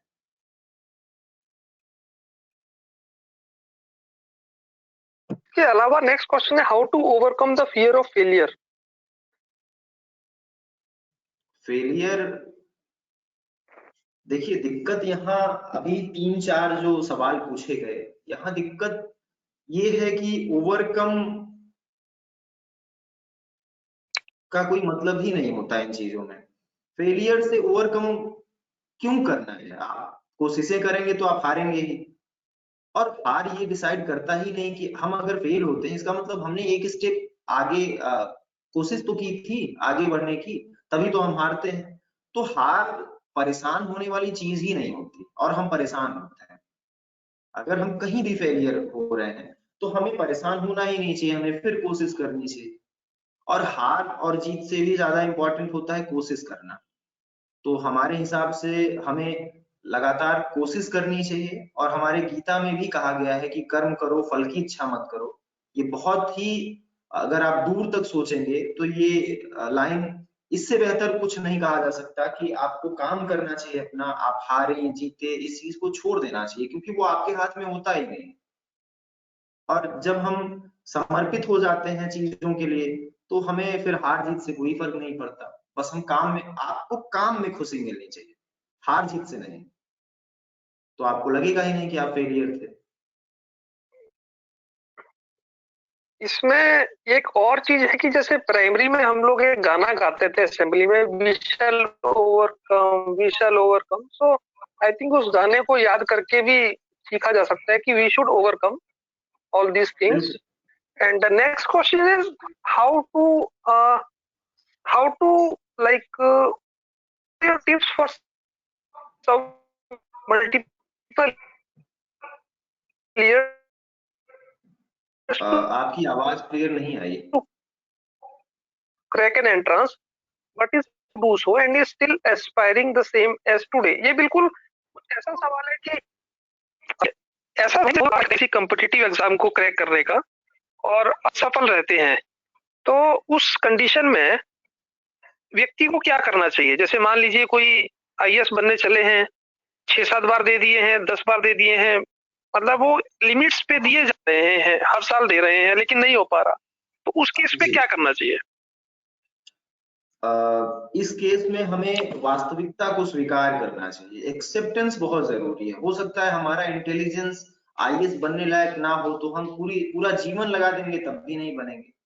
तो हमें एक्सेप्टेंस होना चाहिए, रियलिस्टिक होना चाहिए कि हमारा एप्टीट्यूड कितना, किस हद तक उस चीज के लिए है या नहीं है।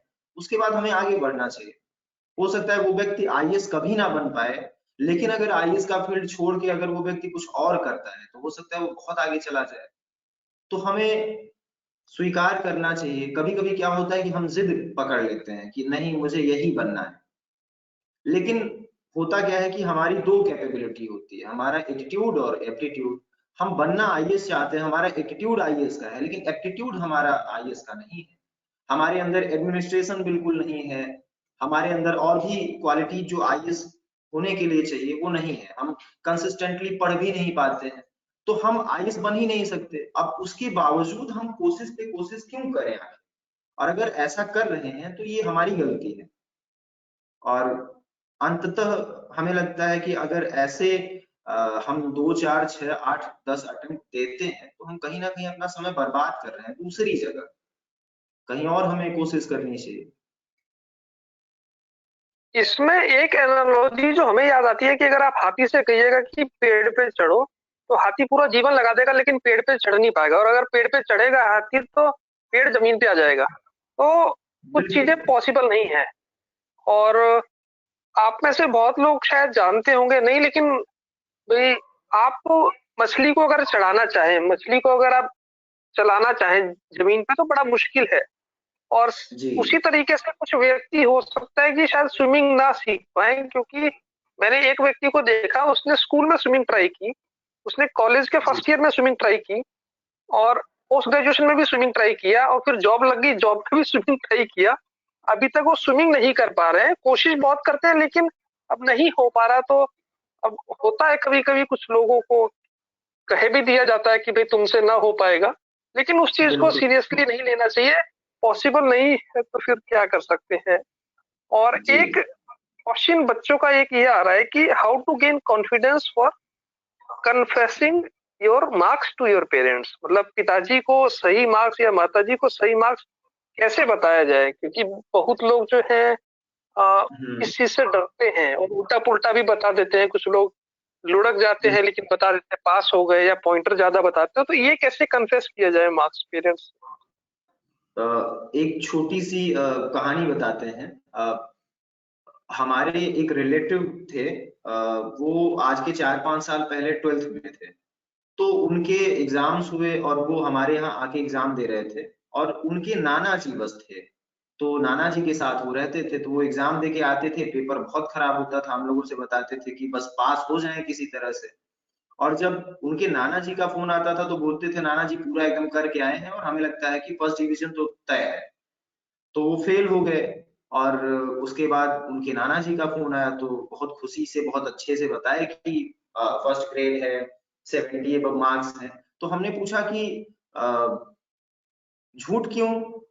तो उनका बहुत अच्छा जवाब था, सुन के बहुत हंसी आई कि बूढ़े आदमी हैं, उनको दुख क्यों देना, हम पास हो या फेल हो लेकिन उनसे बता देते हैं कि हम पास हो गए, 1-2 साल रहेंगे।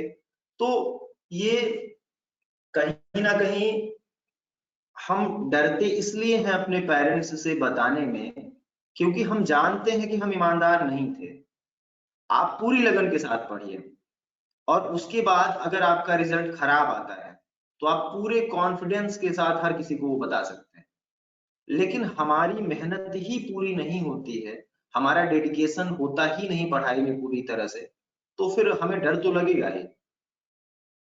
तो एक बार आप अपनी तरफ से पूरा कर देखिए, हम क्या कर सकते हैं, हम किसी भी चीज में अपने आप को पूरी तरह समर्पित कर सकते हैं, फिर हम पास हों फेल हों इससे कोई फर्क नहीं पड़ता। तो देखिए, जो लोग कॉम्पिटिटिव एग्जाम्स की तैयारी कर रहे हैं या बीटेक कर रहे हैं, जो भी हैं, अगर आप कल को सक्सेस, मान लीजिए जो आप बनना चाहते हैं आप नहीं बन पाते हैं, तो वहां दो चीजें होंगी। एक कि आपने तब हार मानी होगी जब आपने अपनी तरफ से पूरी कोशिश कर ली होगी, और एक ये कि हम अपनी लापरवाहियों में ही काम नहीं करते और फिर हार जाते हैं, और बाद में जीवन भर ये पछतावा रहता है कि हम थोड़ी सी मेहनत कर लेते तो शायद हो जाते। तो अगर हम पूरी तरह से डेडिकेटेड होकर पढ़ाई करते हैं तो शायद कभी हमें डर नहीं लगेगा मार्क्स शेयर करने में।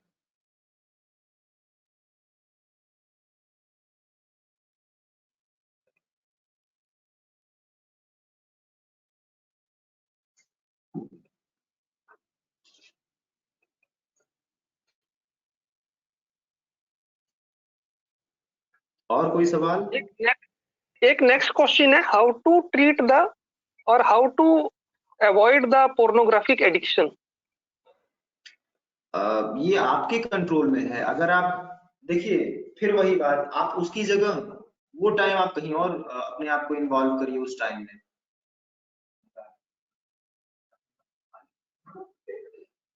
ओके, जिस समय जी नहीं कंटिन्यू कीजिए सर, कुछ कह रहे थे। देखिए, जो टाइम आप किसी भी ऐसे काम के लिए देते हैं जो आप जिससे सेटिस्फाइड नहीं है या डरते हैं या आप उसको छोड़ना चाहते हैं, तो आपको उस टाइम ड्यूरेशन को किसी और चीज से इंटरचेंज करना होगा। आप उस समय कुछ और करिए, आप अकेले रहना अवॉइड करिए। तो ये बहुत से तरीके हो सकते हैं जिससे इस एडिक्शन को कम किया जा सकता है। So it's basically your mind, that if you can control your mind to not fluctuate here and there, then you can be successful in that. बिल्कुल। बिकॉज द माइंड जो है, आपका मन काफी चंचल होता है, वो आगे पीछे आपको ले जाता है। अब आपके ऊपर है कि जैसे मन क्या है, एक छोटे बच्चे की तरह है जो आपको उंगली पकड़ के कह रहा है चलिए चलिए इस दुकान से मुझे खिलौना लेना है, इससे ये लेना है, लेकिन वो आपके पास है कि हाँ वो आपको खींच रहा है, लेकिन अगर आप उस तरफ ना खींचे तो आप उस चीज से बच सकते हैं और एडिक्शन से भी बच सकते हैं। नेक्स्ट क्वेश्चन लेते हैं कि कुछ टिप्स जिससे कि इंटरव्यू में कॉन्फिडेंटली जा पाए। जैसे बहुत लोग को इंटरव्यू से डर लगता है, कॉन्फिडेंस कम हो जाता है इंटरव्यू के नाम सुनकर ही, तो उसको कैसे अवॉइड किया जाए, कैसे इंटरव्यू में अच्छा परफॉर्म किया जाए, कॉन्फिडेंस कैसे लाया जाए इंटरव्यू के लिए। यहाँ दो चीजें हैं, कॉन्फिडेंस कैसे इंप्रूव किया जाए और दूसरा कि कैसे इस समस्या से ओवरकम हुआ जाए कि इंटरव्यू के लिए जाते टाइम जो हम डरते हैं। तो ये स्ट्रेस होता है और ये स्ट्रेस नॉर्मल है और ये होना भी चाहिए। कुछ चीजों को अवॉइड करना ही नहीं चाहिए। जैसे जब प्रेजेंटेशन स्टार्ट हुआ तो हम भी स्ट्रेस था, मुझे भी था। तो ऐसे हर किसी को जब कोई यू स्ट्रेस होता है ये कि किसी भी रिस्पॉन्सिबिलिटी को लेने से पहले जो काम करने होते हैं वहां डर लगता है, स्ट्रेस होता है, सबको दिक्कतें आती है। तो ये कोई दिक्कत वाली बात नहीं है कि आप इंटरव्यू में जाते समय डरते हैं। अब बात ये आती है कि आप अपने अंदर इम्प्रूवमेंट कैसे कर सकते हैं। तो इसके लिए तो मुझे लगता है आप गूगल करिए या किताबों, अभी किसी भी किताब की दुकान पे चले जाइए तो आपको 10 किताबें मिल जाएंगी, पर्सनालिटी डेवलप कैसे करें, ये वो। तो बेसिकली कुछ चीजें होती हैं जिनको फॉलो करना चाहिए, बैठने का तरीका, कॉन्फिडेंस बहुत ज्यादा भी नहीं दिखाना चाहिए, थोड़ा सा हमें ये दिखाना चाहिए कि अभी हम सीखने आए हैं और जो सामने वाले बैठे हैं वो बहुत कैपेबल होते हैं, उनको ओवर एस्टिमेट नहीं करना चाहिए, अंडर एस्टिमेट करना चाहिए। यही कुछ चीजें होती हैं। आपका व्यवहार बहुत पोलाइट हो, बहुत ज्यादा हंसना नहीं चाहिए, बहुत बहुत सीरियस भी नहीं होना चाहिए। ऐसी ही कुछ चीजें हैं, बहुत थोड़ी चीजें हैं जिनमें आप चेंज लाके अपना इंटरव्यू बहुत बेहतर कर सकते हैं। बाकी तो आपको इंटरव्यू में जवाब देने होते हैं। जवाब नहीं आता है तो जब आप अच्छे स्तर के किसी संस्था में इंटरव्यू दे रहे होते हैं, यूपीएससी का इंटरव्यू दे रहे होते हैं, तो ऐसी कंडीशंस में आपको झूठ नहीं बोलना चाहिए, आपको एक्सेप्ट करना चाहिए। आप जितना भी बता पाए बताएं, आपको साफ मना कर देना चाहिए कि सॉरी सर, सॉरी मैम, नहीं आता है। ऐसी ही कुछ चीजें हैं जिससे हम अपने इंटरव्यू को बेहतर बना सकते इसमें एक एडिशन ये भी होता है कि कभी भी इंटरव्यू के लिए जा रहे हैं तो उसकी तैयारी जरूर करें। और इंटरव्यू की तैयारी जब आप करते हैं तो एक कॉन्फिडेंस थोड़ा सा खुद से आता है, क्योंकि आपको पता होता है कि कुछ आप जानते हैं और उसका आप जवाब दे सकते हैं। अदरवाइज क्या होता है कि काफी बार आप लोग इंटरव्यू में पहुंचते हैं तो कोई तैयारी करके आता नहीं है, तो व्यक्ति को एक अंदर से डर लगा रहता है, कहीं ये ना पूछ दे, कहीं ये इस टॉपिक से सवाल ना पूछ दे, कभी ऐसा ना पूछे, तो वो आदमी वहां पे थोड़ा सा इनकॉन्फिडेंट वही हो जाता है। हैं। और बिल्कुल। नेक्स्ट क्वेश्चन जो है वो है कि अ, अगर किसी का पढ़ाई करने का मन नहीं हो रहा या किसी से पढ़ाई नहीं हो रही तो क्या करना चाहिए? जबरदस्ती पढ़ना चाहिए। हम्म। चीजों को मतलब रूडली करना ही चाहिए। ये इसका कोई वो नहीं है। आपकी पढ़ाई क्यों नहीं हो रही है, पहले तो आप रीजन देखिए। अगर रीजन जेन्युइन नहीं है तो आप किताबें खोलिए, बैठ जाइए और आधे घंटे बाद सोचिए कि मैं क्या कर रहा था। और आप पाएंगे कि आधे घंटे बाद आपको लगेगा कि बहुत अच्छा फील होगा आपको, और लगेगा और पढ़ लेते हैं। और ये चीज आपको कई दिन जबरदस्ती करनी पड़ेगी और उसके बाद आपको लगेगा कि 20-25 दिन बाद आप देखेंगे कि आपको पढ़ने में मजा आने लगेगा। जब लोगों को पढ़ाई में मजा आने लगता है तब वो हमेशा के लिए, तब वो गोल अचीव करना चाहते हैं, उनके अंदर कुछ इंफॉर्मेशन नई आती है, तब वो इंटरेस्टेड होते हैं, कंसंट्रेटेड होते हैं अपनी गोल को लेके। तो हमें जब पढ़ाई हम नहीं कर पा रहे हैं तो हमें जबरदस्ती बैठ के पढ़ने लगना चाहिए। और ऐसे दोस्तों को अवॉइड करना चाहिए जो हमारे पढ़ाई को डिस्टर्ब कर रहे हैं, क्योंकि पहले हम पढ़ाई की वजह से ही इवन साथ होते हैं। तो अगर जहां हम हैं वहां भी अच्छा नहीं करेंगे तो हम जहां कहीं और जाएंगे वहां हम साथ नहीं हो पाएंगे।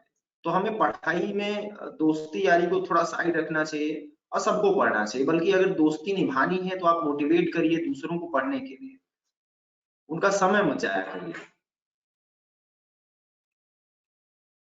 एक क्वेश्चन ये है कि कभी आप खुद स्ट्रेस में रहे हो और आपने खुद अपने ऊपर एक्सपेरिमेंट करके उसको ठीक कर लिया हो या किसी टेक्निक से, तो आपने कैसे स्ट्रेस को पहचाना और कैसे ट्रीट किया?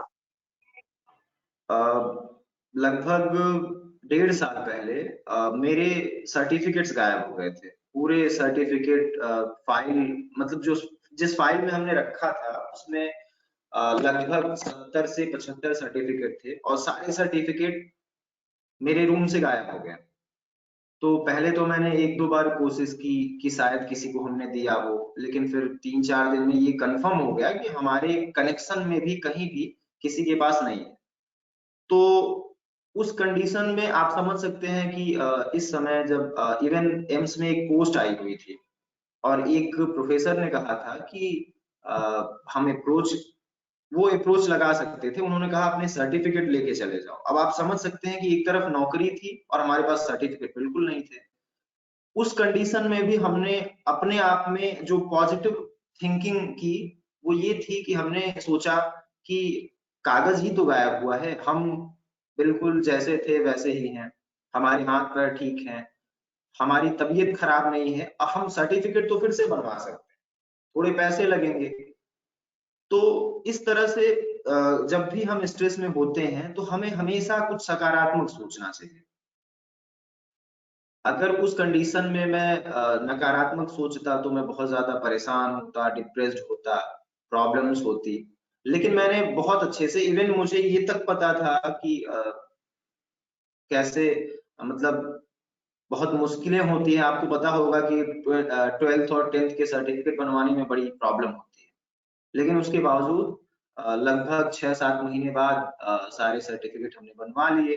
और कुछ सर्टिफिकेट जो एक्स्ट्रा करिकुलर एक्टिविटीज के होते हैं वो हमारे पास नहीं है, तो फिर भी हमें कोई दिक्कत नहीं है, क्योंकि जो जरूरी था वो बन गया कुछ पैसे लगा के। और जो चीज, अब हमारे पास सारे सर्टिफिकेट हैं, तो जो चीज पुनः उसी कंडीशन में आ सकती है, जो चीज वापस से ठीक हो सकती है, उसके लिए इतना क्यों सोचना। तो हमेशा सकारात्मक होना चाहिए। बिल्कुल, सर ने बिल्कुल सही कहा कि सकारात्मक होना चाहिए। और मुझे तो एक किस्सा याद आ गया, मैंने कुछ दिन पहले ही देखा था कि सर ने जिस समय सर के सर्टिफिकेट गायब हुए थे, तो हमने भी वो पोस्ट शेयर की थी, काफी जगहों को मैसेज भी भेजा था और फेसबुक पे भी शेयर की थी। तो एक मैसेज हमने सर को ही भेज दिया कि सर के ही सर्टिफिकेट गायब हुए, और सर को ही मैसेज भेज दिया कि थोड़ा ढूंढने में कोशिश कीजिए।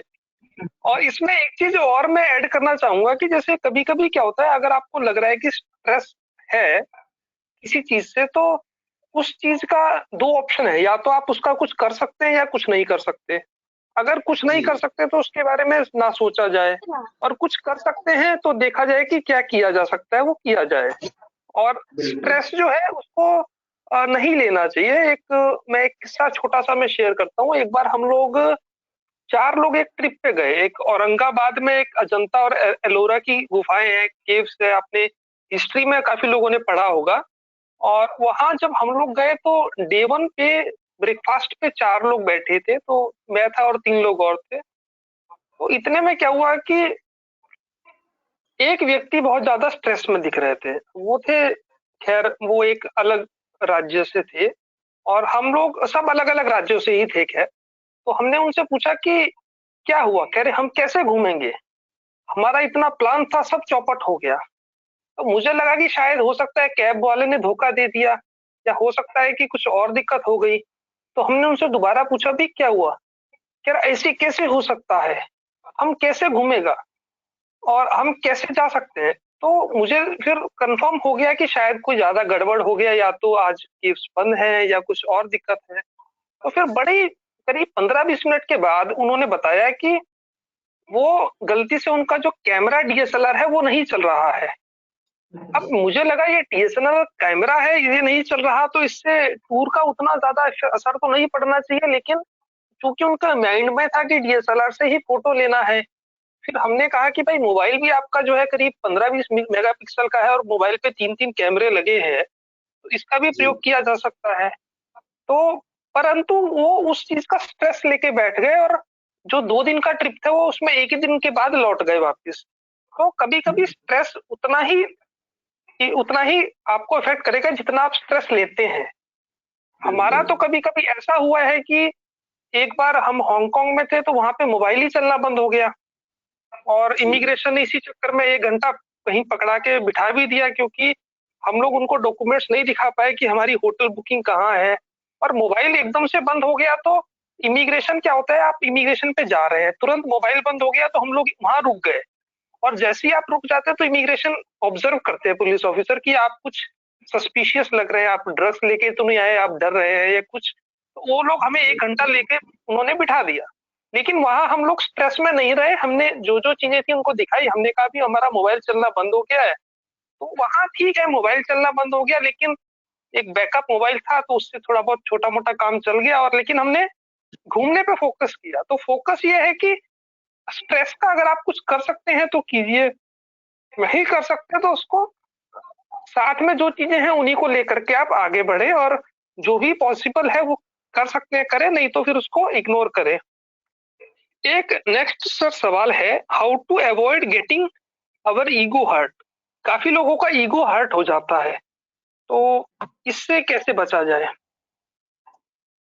सर इसके लिए वही एक चीज है कि हमें ये एक्सेप्ट करना पड़ेगा कि हम खास नहीं हैं। और अगर हम ये चीज एक्सेप्ट कर लेते हैं तो फिर हमारा ईगो हर्ट नहीं होगा, क्योंकि हमें पहली चीज कि हम ये महसूस कर सकें कि जैसे हम अपने बारे में सोचते हैं, जैसे हम दुनिया को देखते हैं, वैसे ही सामने वाला भी देखता होगा। तो उसके लिए फिर क्या होता है कि जब प्रॉब्लम ये होती है कि जब हमारी गलती होती है, आपने सुना होगा कि जब हमारी गलती होती है तो हम सबसे बड़े वकील बन जाते हैं, लेकिन जब दूसरों की गलती होती है तो हम सबसे बड़े जज बन जाते हैं। तो दिक्कत यहाँ आती है कि जब हम दूसरों को कमतर आंकने लगते हैं, जब दूसरों को हम कम आंकेंगे तो दूसरों के किए गए जो भी व्यवहार होंगे उनसे हमें ईगो हर्ट होने लगेगा। हम एक स्तर बनाने लगते हैं, लोगों को कम ज्यादा, छोटा बड़ा, अमीर गरीब, इन्हीं चीजों से ये जो हमारा डिस्क्रिमिनेशन का सिस्टम है, कहीं ना कहीं हमें लगता है कि इस तरह के जो ईगो हर्ट होते हैं वो इन्हीं चीजों से होते हैं। और कहीं ना कहीं अभी जो आपने सवाल पूछा था पहले कि एक सवाल था शायद कि रिलेशनशिप प्रॉब्लम से कैसे बचें, तो उसमें भी ये चीज आती है कि हमें सामने वाले, मतलब हमें जो भी जो धोखा देता है, जो हमें प्रॉब्लम एक होती है इमोशनल, दूसरी प्रॉब्लम ये भी होती है कि हमारा ईगो हर्ट हो जाता है। तो ईगो का हर्ट होना कहीं ना कहीं हमारी सोच है, और हमें इस चीज को साइड रखना ज्यादा बेहतर लगता है, क्योंकि इससे हमारे संबंध मजबूत होते हैं। एक और जो डाउट काफी लोगों को कभी कभी रहता है कि ईगो और सेल्फ रिस्पेक्ट को काफी लोग उल्टा पुल्टा कर देते हैं, जैसे जी तो ईगो और सेल्फ रिस्पेक्ट में कितना डिफरेंस होता है, और कोई एग्जांपल अगर आप दे पाए जिसमें कि ईगो आप। देखिए, जो लोग भी सुन रहे हैं ध्यान से, उनको हम बताना चाहेंगे कि जिस ईगो को हम लोग ईगो समझते हैं, वो ईगो एक्चुअली वो होता ही नहीं है। आपने सुना होगा फ्रायड के बारे में, जिन्होंने इड, ईगो और सुपर ईगो की बात कही। तो जो हमारा इड होता है वो हमारे बेसिक इंस्टिंक्ट होते हैं, ये प्लीजर प्रिंसिपल पे काम करता है। जैसे एक छोटे से बच्चे को अगर बॉल चाहिए, तो आप कितने भी गरीब हों, आप कितने भी कैपेबल ना हो, आप बॉल नहीं ला सकते, रात हो गई है या उस शहर में बॉल नहीं मिलता, लेकिन उस बच्चे को बॉल चाहिए तो चाहिए। तो ये जो इस तरह की जो जिद होती है, ये इड कहलाती है। ये डिमांडिंग होता है और ये प्लीजर प्रिंसिपल पे होता है। हर वो चीज जो आपको प्लीज करे, आपको वही चाहिए। फिर उसके बाद उनमें ईगो और सुपर ईगो भी डेवलप होने लगता है। सुपर ईगो क्या होता है? ये मोरल प्रिंसिपल पे काम करता है कि क्या उचित है, क्या अनुचित है। जैसे घर परिवार में बड़े लोगों के पैर छूना, टीचर्स की रिस्पेक्ट करना, ये सुपर ईगो होता है। बीच का होता है इड, सॉरी ईगो। जिस ईगो को हम इस तरह से बात करते हैं ईगो के बारे में, वो एक्चुअली होता क्या है, वो रियलिटी प्रिंसिपल पे काम करता है कि हमारा इड और सुपर ईगो के बीच में जो हम डिसीजन लेते हैं, जो वास्तविकता में जो हम करते हैं, जो हम सोचते हैं, उसको हम ईगो कहते हैं। तो हमारा ईगो मतलब हमारा जो वजूद है, हमारी सोचने की का जो स्टाइल है, उसको हम ईगो कहते हैं। हमारे अंदर ईगो हर किसी के अंदर है, और ईगो हर किसी के अंदर होना भी चाहिए, लेकिन वो उस तरह का नहीं होता। अब बात आती है सेल्फ रिस्पेक्ट की। तो सेल्फ रिस्पेक्ट बहुत जरूरी है, लेकिन कभी कभी हमें ये समझना चाहिए कि कहाँ सेल्फ रिस्पेक्ट की बात सोचनी चाहिए और कहाँ नहीं सोचनी चाहिए। कभी कभी संबंध अगर बहुत मजबूत हो, बहुत करीबी हो, तो हमें कभी कभी कंप्रोमाइज भी करना चाहिए। तो सेल्फ रिस्पेक्ट को अगर हम हर जगह मेंटेन करने लगे, तो पता चला घर वाले भी, अगर अगर माता पिता ने भी एक हाथ उठा दिया, तो आपका सेल्फ रिस्पेक्ट जा सकता है। आप देख सकते हैं कि इस समय कई केसेस ऐसे हुए हैं कि बच्चों ने पेरेंट्स पे केस कर दिया। तो एक बच्ची ने सुसाइड कर लिया क्योंकि उसकी मम्मी ने उसको एक मतलब चाटा लगा दिया था। तो इस तरह सेल्फ रिस्पेक्ट को पहले हमें समझना चाहिए कि सेल्फ रिस्पेक्ट है क्या। और सेल्फ रिस्पेक्ट या कोई भी बिहेवियर हर सिचुएशन में ये नहीं कहा जा सकता कि आप यहाँ ये करेंगे यहाँ नहीं करेंगे। कभी कभी चीजों को उसी समय डिसाइड करना होता है कि हमें यहाँ कौन सा डिसीजन लेना पड़ेगा। तो ये आपकी जो तार्किक और निर्णय की क्षमता होती है, ये उसी समय बताती है कि आपको यहाँ सेल्फ रिस्पेक्ट रखना चाहिए या नहीं रखना चाहिए। मैं समझता हूँ कि अगर संबंध हमारे खत्म हो रहे हैं, सामने वाला गलत कर रहा है, उसके बावजूद अगर उसको ये लगता है कि हम सॉरी बोल दें और चीजें ठीक हो जाएंगी, तो हम बिल्कुल सेल्फ रिस्पेक्ट, ईगो सब कुछ साइड में रख के माफी मांग सकते हैं। क्योंकि संबंध कभी कभी सेल्फ रिस्पेक्ट से ज्यादा जरूरी होते हैं, और कभी कभी सेल्फ रिस्पेक्ट संबंधों से बहुत ज्यादा जरूरी होता है।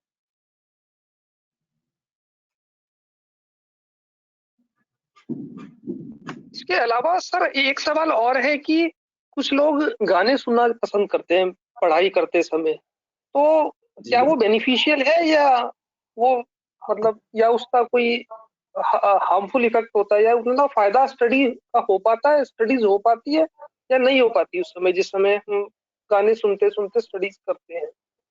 सर होता क्या है कि जब हम लिख रहे होते हैं और जब हम पढ़ रहे होते हैं, दो चीजें होती हैं। तो जब हम पढ़ रहे होते हैं तो गाने सुनने का कोई तुक ही नहीं बैठता, क्योंकि आप जो चीज पढ़ रहे होते हैं आपको वो समझना भी होता है।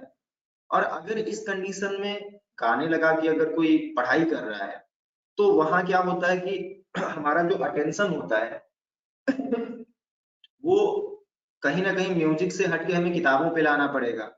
और हमारा या तो कंसंट्रेशन हमारा बहुत मजबूत होता है इससे, और या फिर हम टाइम पास कर रहे होते हैं। तो अगर गाने बज रहे हों और गानों के साथ आप लिखना चाहते हैं, पढ़ना चाहते हैं, तो या तो आपका कंसंट्रेशन बहुत अच्छा है कि आप गाने को अवॉइड करके कंसंट्रेट कर पाते हैं पूरी तरह से किताबों में, और या फिर आप पढ़ाई ही नहीं कर रहे हैं, आप गाने ही सुन रहे हैं, बस आपकी किताबें खुली हुई है। यही दो कंडीशन हो सकती है। और इन दोनों कंडीशन में कौन कैसे पहचाने कि कौन सी वाली कंडीशन पे कोई है, क्योंकि ये पहचानना भी बहुत जरूरी है। हाँ, अगर बाहरी व्यक्ति है, जैसे अगर हमें पहचानना है किसी और के बारे में, तो हम उससे पूछ सकते हैं इंफॉर्मेशन कि आपने जो चीज पढ़ी वो कितनी पढ़ी, क्या पढ़ी। और अगर हमें खुद ये पहचानना है, तो हम तुरंत ही जान पाएंगे कि अगर 4 लाइन हमने पढ़ी और वो 4 लाइन अगर हमको समझ में नहीं आया, तो आप जान लीजिए कि आप कंसंट्रेट नहीं कर पा रहे हैं, आपको म्यूजिक या पढ़ाई बंद कर देनी चाहिए। और अगर आप कंसंट्रेट कर लेते हैं, तो आप खुद समझ जाएंगे। एक एक लाइन आप जब कंसंट्रेट कर रहे होते हैं, तो आपको तुरंत समझ में आ जाएगा कि चीजें समझ में आ रही हैं। अगर किताबों की, तो कंसंट्रेशन है, अगर नहीं समझ में आ रही है तो कंसंट्रेशन नहीं है। और जब कंसंट्रेशन नहीं होता, तो आपका ध्यान दोनों तरफ जाता है, म्यूजिक की तरफ भी, कभी म्यूजिक की तरफ, कभी किताब की तरफ, कभी दोनों तरफ, कभी बहुत ज्यादा किताब पे ध्यान देंगे थोड़े समय के लिए, फिर म्यूजिक की तरफ। तो इस तरह से हमारा जब हम अटेंशन नहीं देते हैं, तो वो मेमोराइज तो हो ही नहीं सकता। तो पहले हमें ध्यान देना पड़ेगा, और ध्यान के लिए वही बात आती है कंसंट्रेशन की। तो अगर आप इसलिए म्यूजिक चलाते हैं कि आप बाकी सारी चीजों को छोड़ के किताबों में लग जाएं, कंसंट्रेशन मजबूत करने का ये अच्छा तरीका हो सकता है। लेकिन नॉर्मली अवॉइड करना चाहिए। अगर आप कोई दूसरा काम कर रहे हैं जो म्यूजिक के साथ किया जा सकता है, तो आप म्यूजिक सुन सकते हैं। इसमें थोड़ा सा मैं भी इसमें थोड़ा ऐड करना चाहता हूँ। बेसिकली म्यूजिक कभी कभी हमें मोटिवेट करता है। ये बिल्कुल ऐसा होता है कि जैसे आप साइकिल अगर आपको धोना है तो आप पानी से धोते हैं। कभी मान लीजिए आप गलती से साइकिल आपने बाहर खड़ी की और आप अंदर करना भूल गए, बारिश हुई, साइकिल धुल गई, आपको अच्छा लगेगा कि चलो थोड़े साइकिल साफ हो गई। लेकिन अगर साइकिल बाहर ही पड़ी रहे और पूरा बरसात में वो पानी आता रहे, गिरता रहे, तो वो साइकिल जंग लग जाएगा, साइकिल खराब हो जाएगा। सिमिलरली म्यूजिक आप अगर थोड़ा सुन रहे हैं उससे आप मोटिवेट होंगे, लेकिन बहुत ज्यादा ऐसा भी नहीं कि म्यूजिक सुन करके आपके इमोशंस ही चेंज हो रहे हैं, पढ़ाई बिल्कुल नहीं हो रही, तो वो फिर बहुत ज्यादा मोटिवेशन आ रहा है, लेकिन वो बल्क में मोटिवेशन इतना आया कि आप और कुछ कर ही नहीं रहे हैं, तो वो गलत हो जाता है। बिल्कुल सर। एक और शायद क्वेश्चन किसी का आया है, एग्जाम टाइम टेबल के बिना हम लोग एग्जाम के लिए कैसे प्रिपेयर करें? क्या आएगा, क्या स्किप होगा, कुछ पता नहीं, तो क्या कर सकते हैं इस ऐसे मौके पे? ये जो बाइडन जी का क्वेश्चन है, हालांकि नाम जो बाइडन है, लेकिन शायद ये नहीं होंगे जो बाइडन, इतना तो हमें पता है क्योंकि इस समय वहां पे रात्रि जी होगी। यहाँ रात्रि जी है तो वहाँ शायद सुबह के 5 बजे होंगे, तो ऐसा किसी ने नाम रखा है। लेकिन आप सवाल पे ही हम लोग फोकस करते हैं कि एग्जाम टाइम में काफी लोग जो है कैसे प्रिपेयर करें, इस चीज पे बहुत ज्यादा डाउटफुल रहते हैं, क्योंकि कुछ लोग पूरा नहीं कवर कर पाते तो कुछ लोग छोड़ते हैं, और कुछ लोग एक किस्मत खराब होती है तो जो छोड़ा वही आ गया, और कुछ लोग थोड़ा जो हम्म। पढ़ते हैं वही आ जाता है। तो इसको कैसे मैनेज किया जाए ऐसे मौकों पे? देखिए, सिलेबस के अकॉर्डिंग पढ़ाई करना चाहिए नॉर्मली।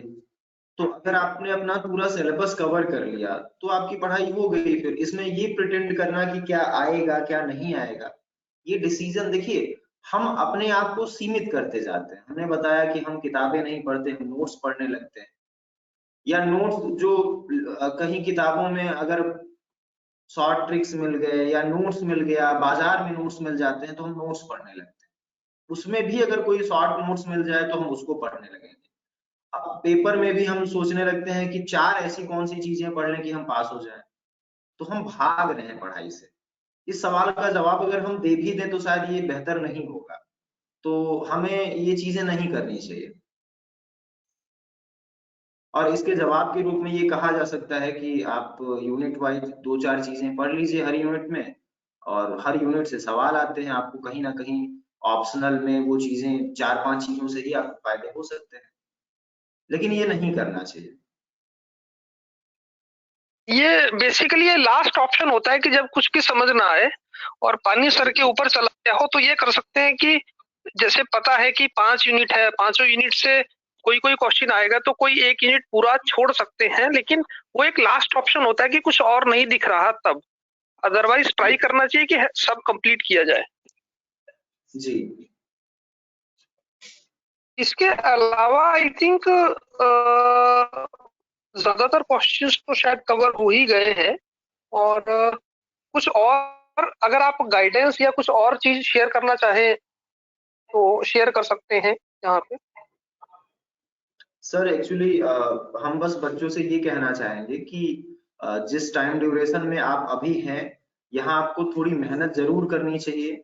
आजकल जो सोसाइटी की सोच है वो इस तरह की हो गई है कि हम इंजीनियर्स हैं, हम डॉक्टर्स हैं, तो हमें लाइफ एंजॉय करना चाहिए।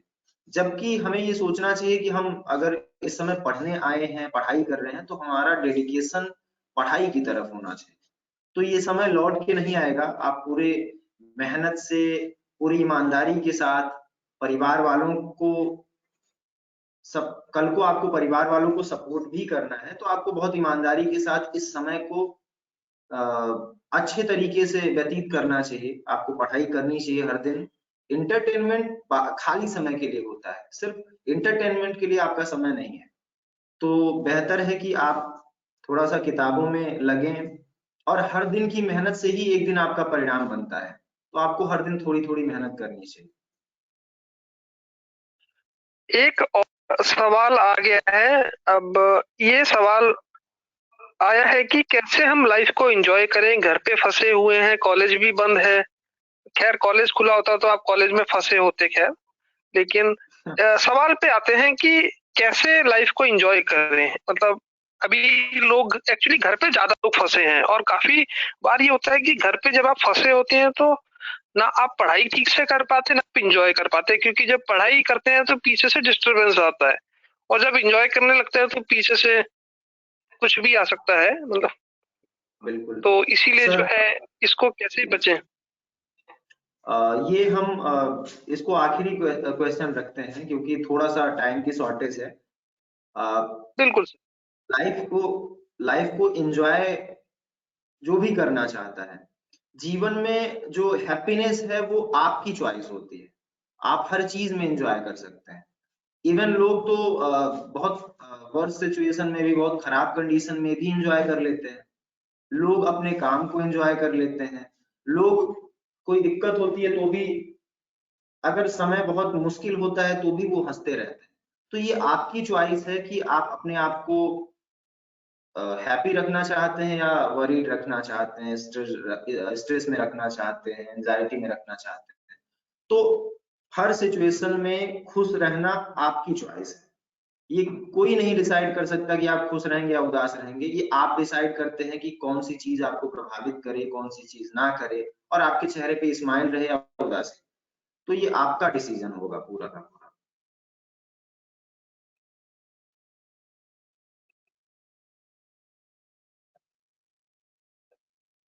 ओके, इसमें एक शायद इनका ही इस पे सप्लीमेंट्री क्वेश्चन एक लग रहा है कि सुबह से लेके शाम तक शायद ये क्लासेस अटेंड करते रहते हैं और ऐसा लग रहा है कि जीवन व्यर्थ हो गया है, जीवन वेस्ट हो गया है। अच्छा, तो अब दो चीजें हैं, अगर वो क्लास को एंजॉय नहीं कर पा रहे हैं तो ये प्रॉब्लमेटिक है। अगर वो अपने मतलब क्लासेस को एंजॉय करते हैं, सीखते हैं नई नई चीजें, तब तो उनके लिए 8 घंटे कुछ नहीं पता चलेंगे। लेकिन अगर वो एंजॉय नहीं कर रहे हैं तो ये वाकई में एक सीरियस इशू है। उनको अपनी कॉलेज कमेटी से डिस्कस करना चाहिए, क्यों इतनी क्लासेस चलती हैं, कुछ गैप्स लेने चाहिए और थोड़ा सा बर्डन कम करने की कोशिश जरूर करनी चाहिए। ये प्रॉब्लम्स आती हैं जो लोग कंटिन्यू काम करते ओके, एक एक क्वेश्चन और आ गया है वैसे। अगर आप चाहे तो आंसर कर सकते हैं, चाहे तो स्किप भी कर सकते हैं। Does a teacher get offended when a student try to maintain a friendly relationship with them?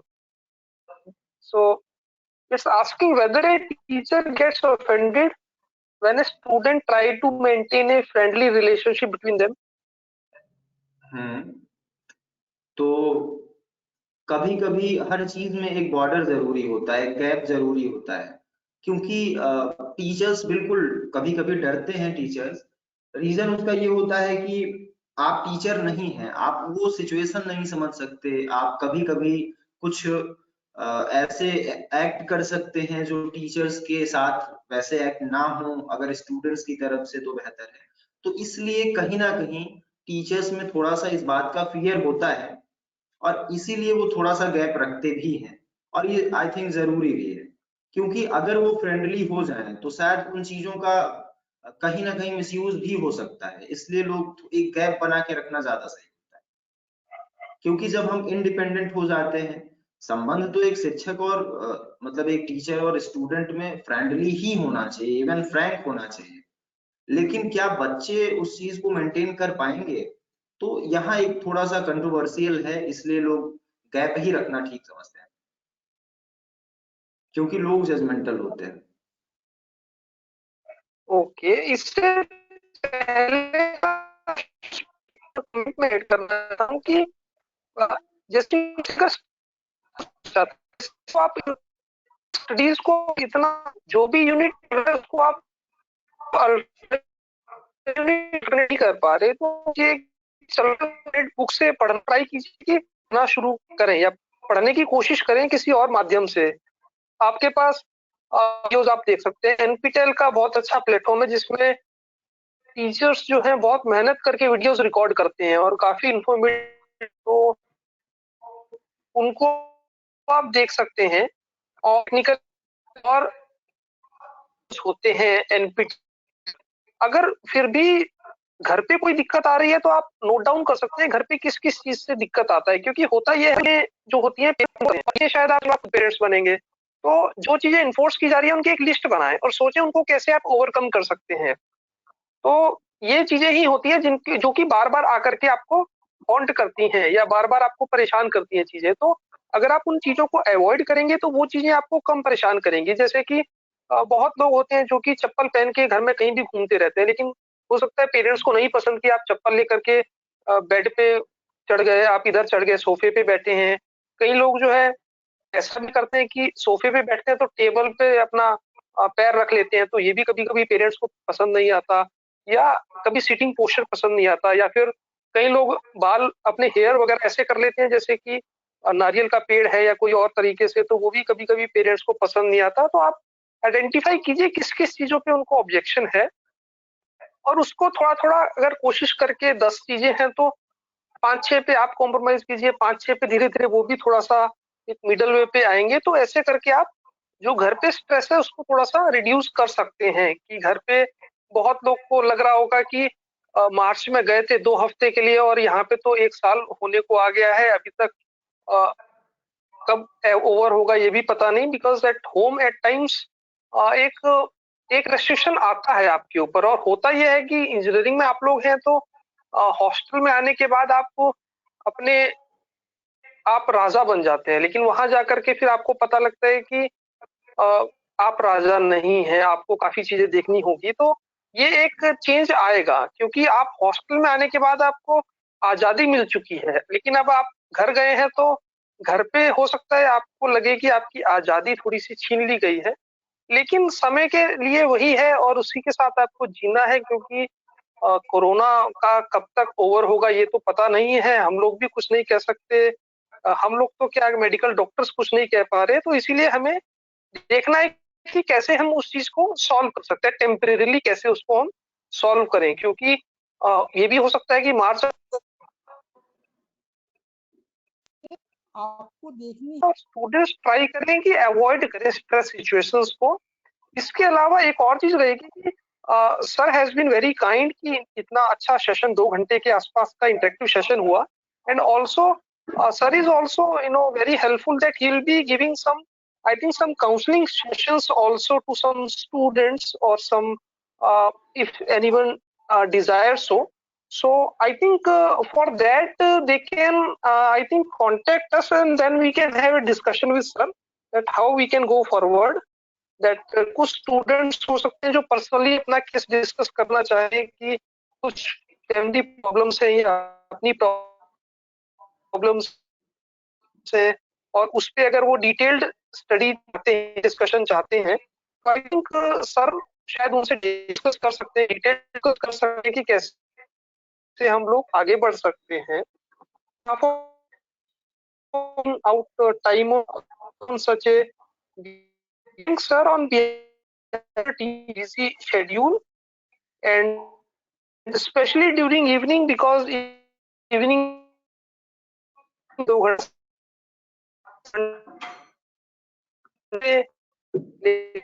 Family के लिए होता है, फ्रेंड्स ले लिए हैं, करके शुक्रगुजार हैं कि उन्होंने समय निकाला थे। तो इसके लिए हम सब, जिससे कि ज्यादा स्टूडेंट अगर इम्प्लीमेंट पाए तो बहुत अच्छा रहेगा, ज्यादा सीख पाए और उसको कर। इसके अलावा अगर स्टूडेंट्स को करना है तो वो उसके लिए भी हम लोग डिस्कशन सर के साथ प्रोवाइड करें। और इसी के साथ मैं जो भी हमारे धन्यवाद करता हूं कि वो यहाँ पर आए, से हम और ऑर्गेनाइजर्स और सर और भी अवेलेबल हैं उन्हीं की वजह से। और इसी के साथ सेशन को मैं एंड कर, अलग है से पूछ सकते हैं हमसे, और आप हमें ईमेल कर सकते हैं, या और सर के साथ अगर आप बातचीत करना चाहते हैं उसके मैसेज कर सकते हैं, हमको ये माध्यम निकालेंगे। कुछ सर आप कुछ ऐड करना चाहें तो? सर अगर कोई भी स्टूडेंट्स को कोई भी सवाल पूछना हो या कोई प्रॉब्लम हो तो वो उन बच्चों को आप हमारा कॉन्टेक्ट नंबर और मेल दे सकते। अगर कुछ ऐड करना चाहें आप। सर सेशन आज का बहुत अच्छा रहा, और सबसे अच्छा ये था कि लोगों के सवाल बहुत जेन्युइन और ट्रूली पूछे गए, और हमें भी बहुत अच्छा लगा कि आप सबके साथ यहाँ पे इंफॉर्मेशन को शेयर किया गया। सर आप कुछ कह रहे थे?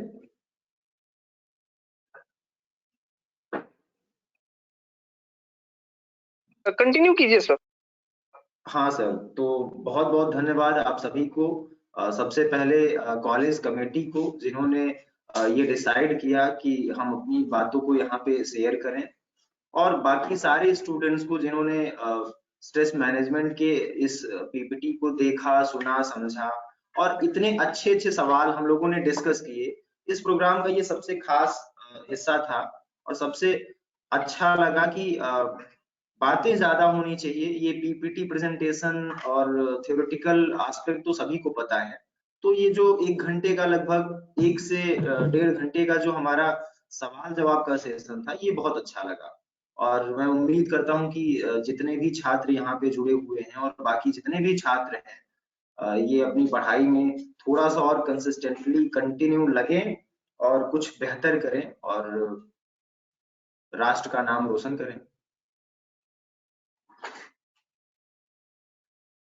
Okay, so thanking everyone, and we are ending this session. Thank you, sir.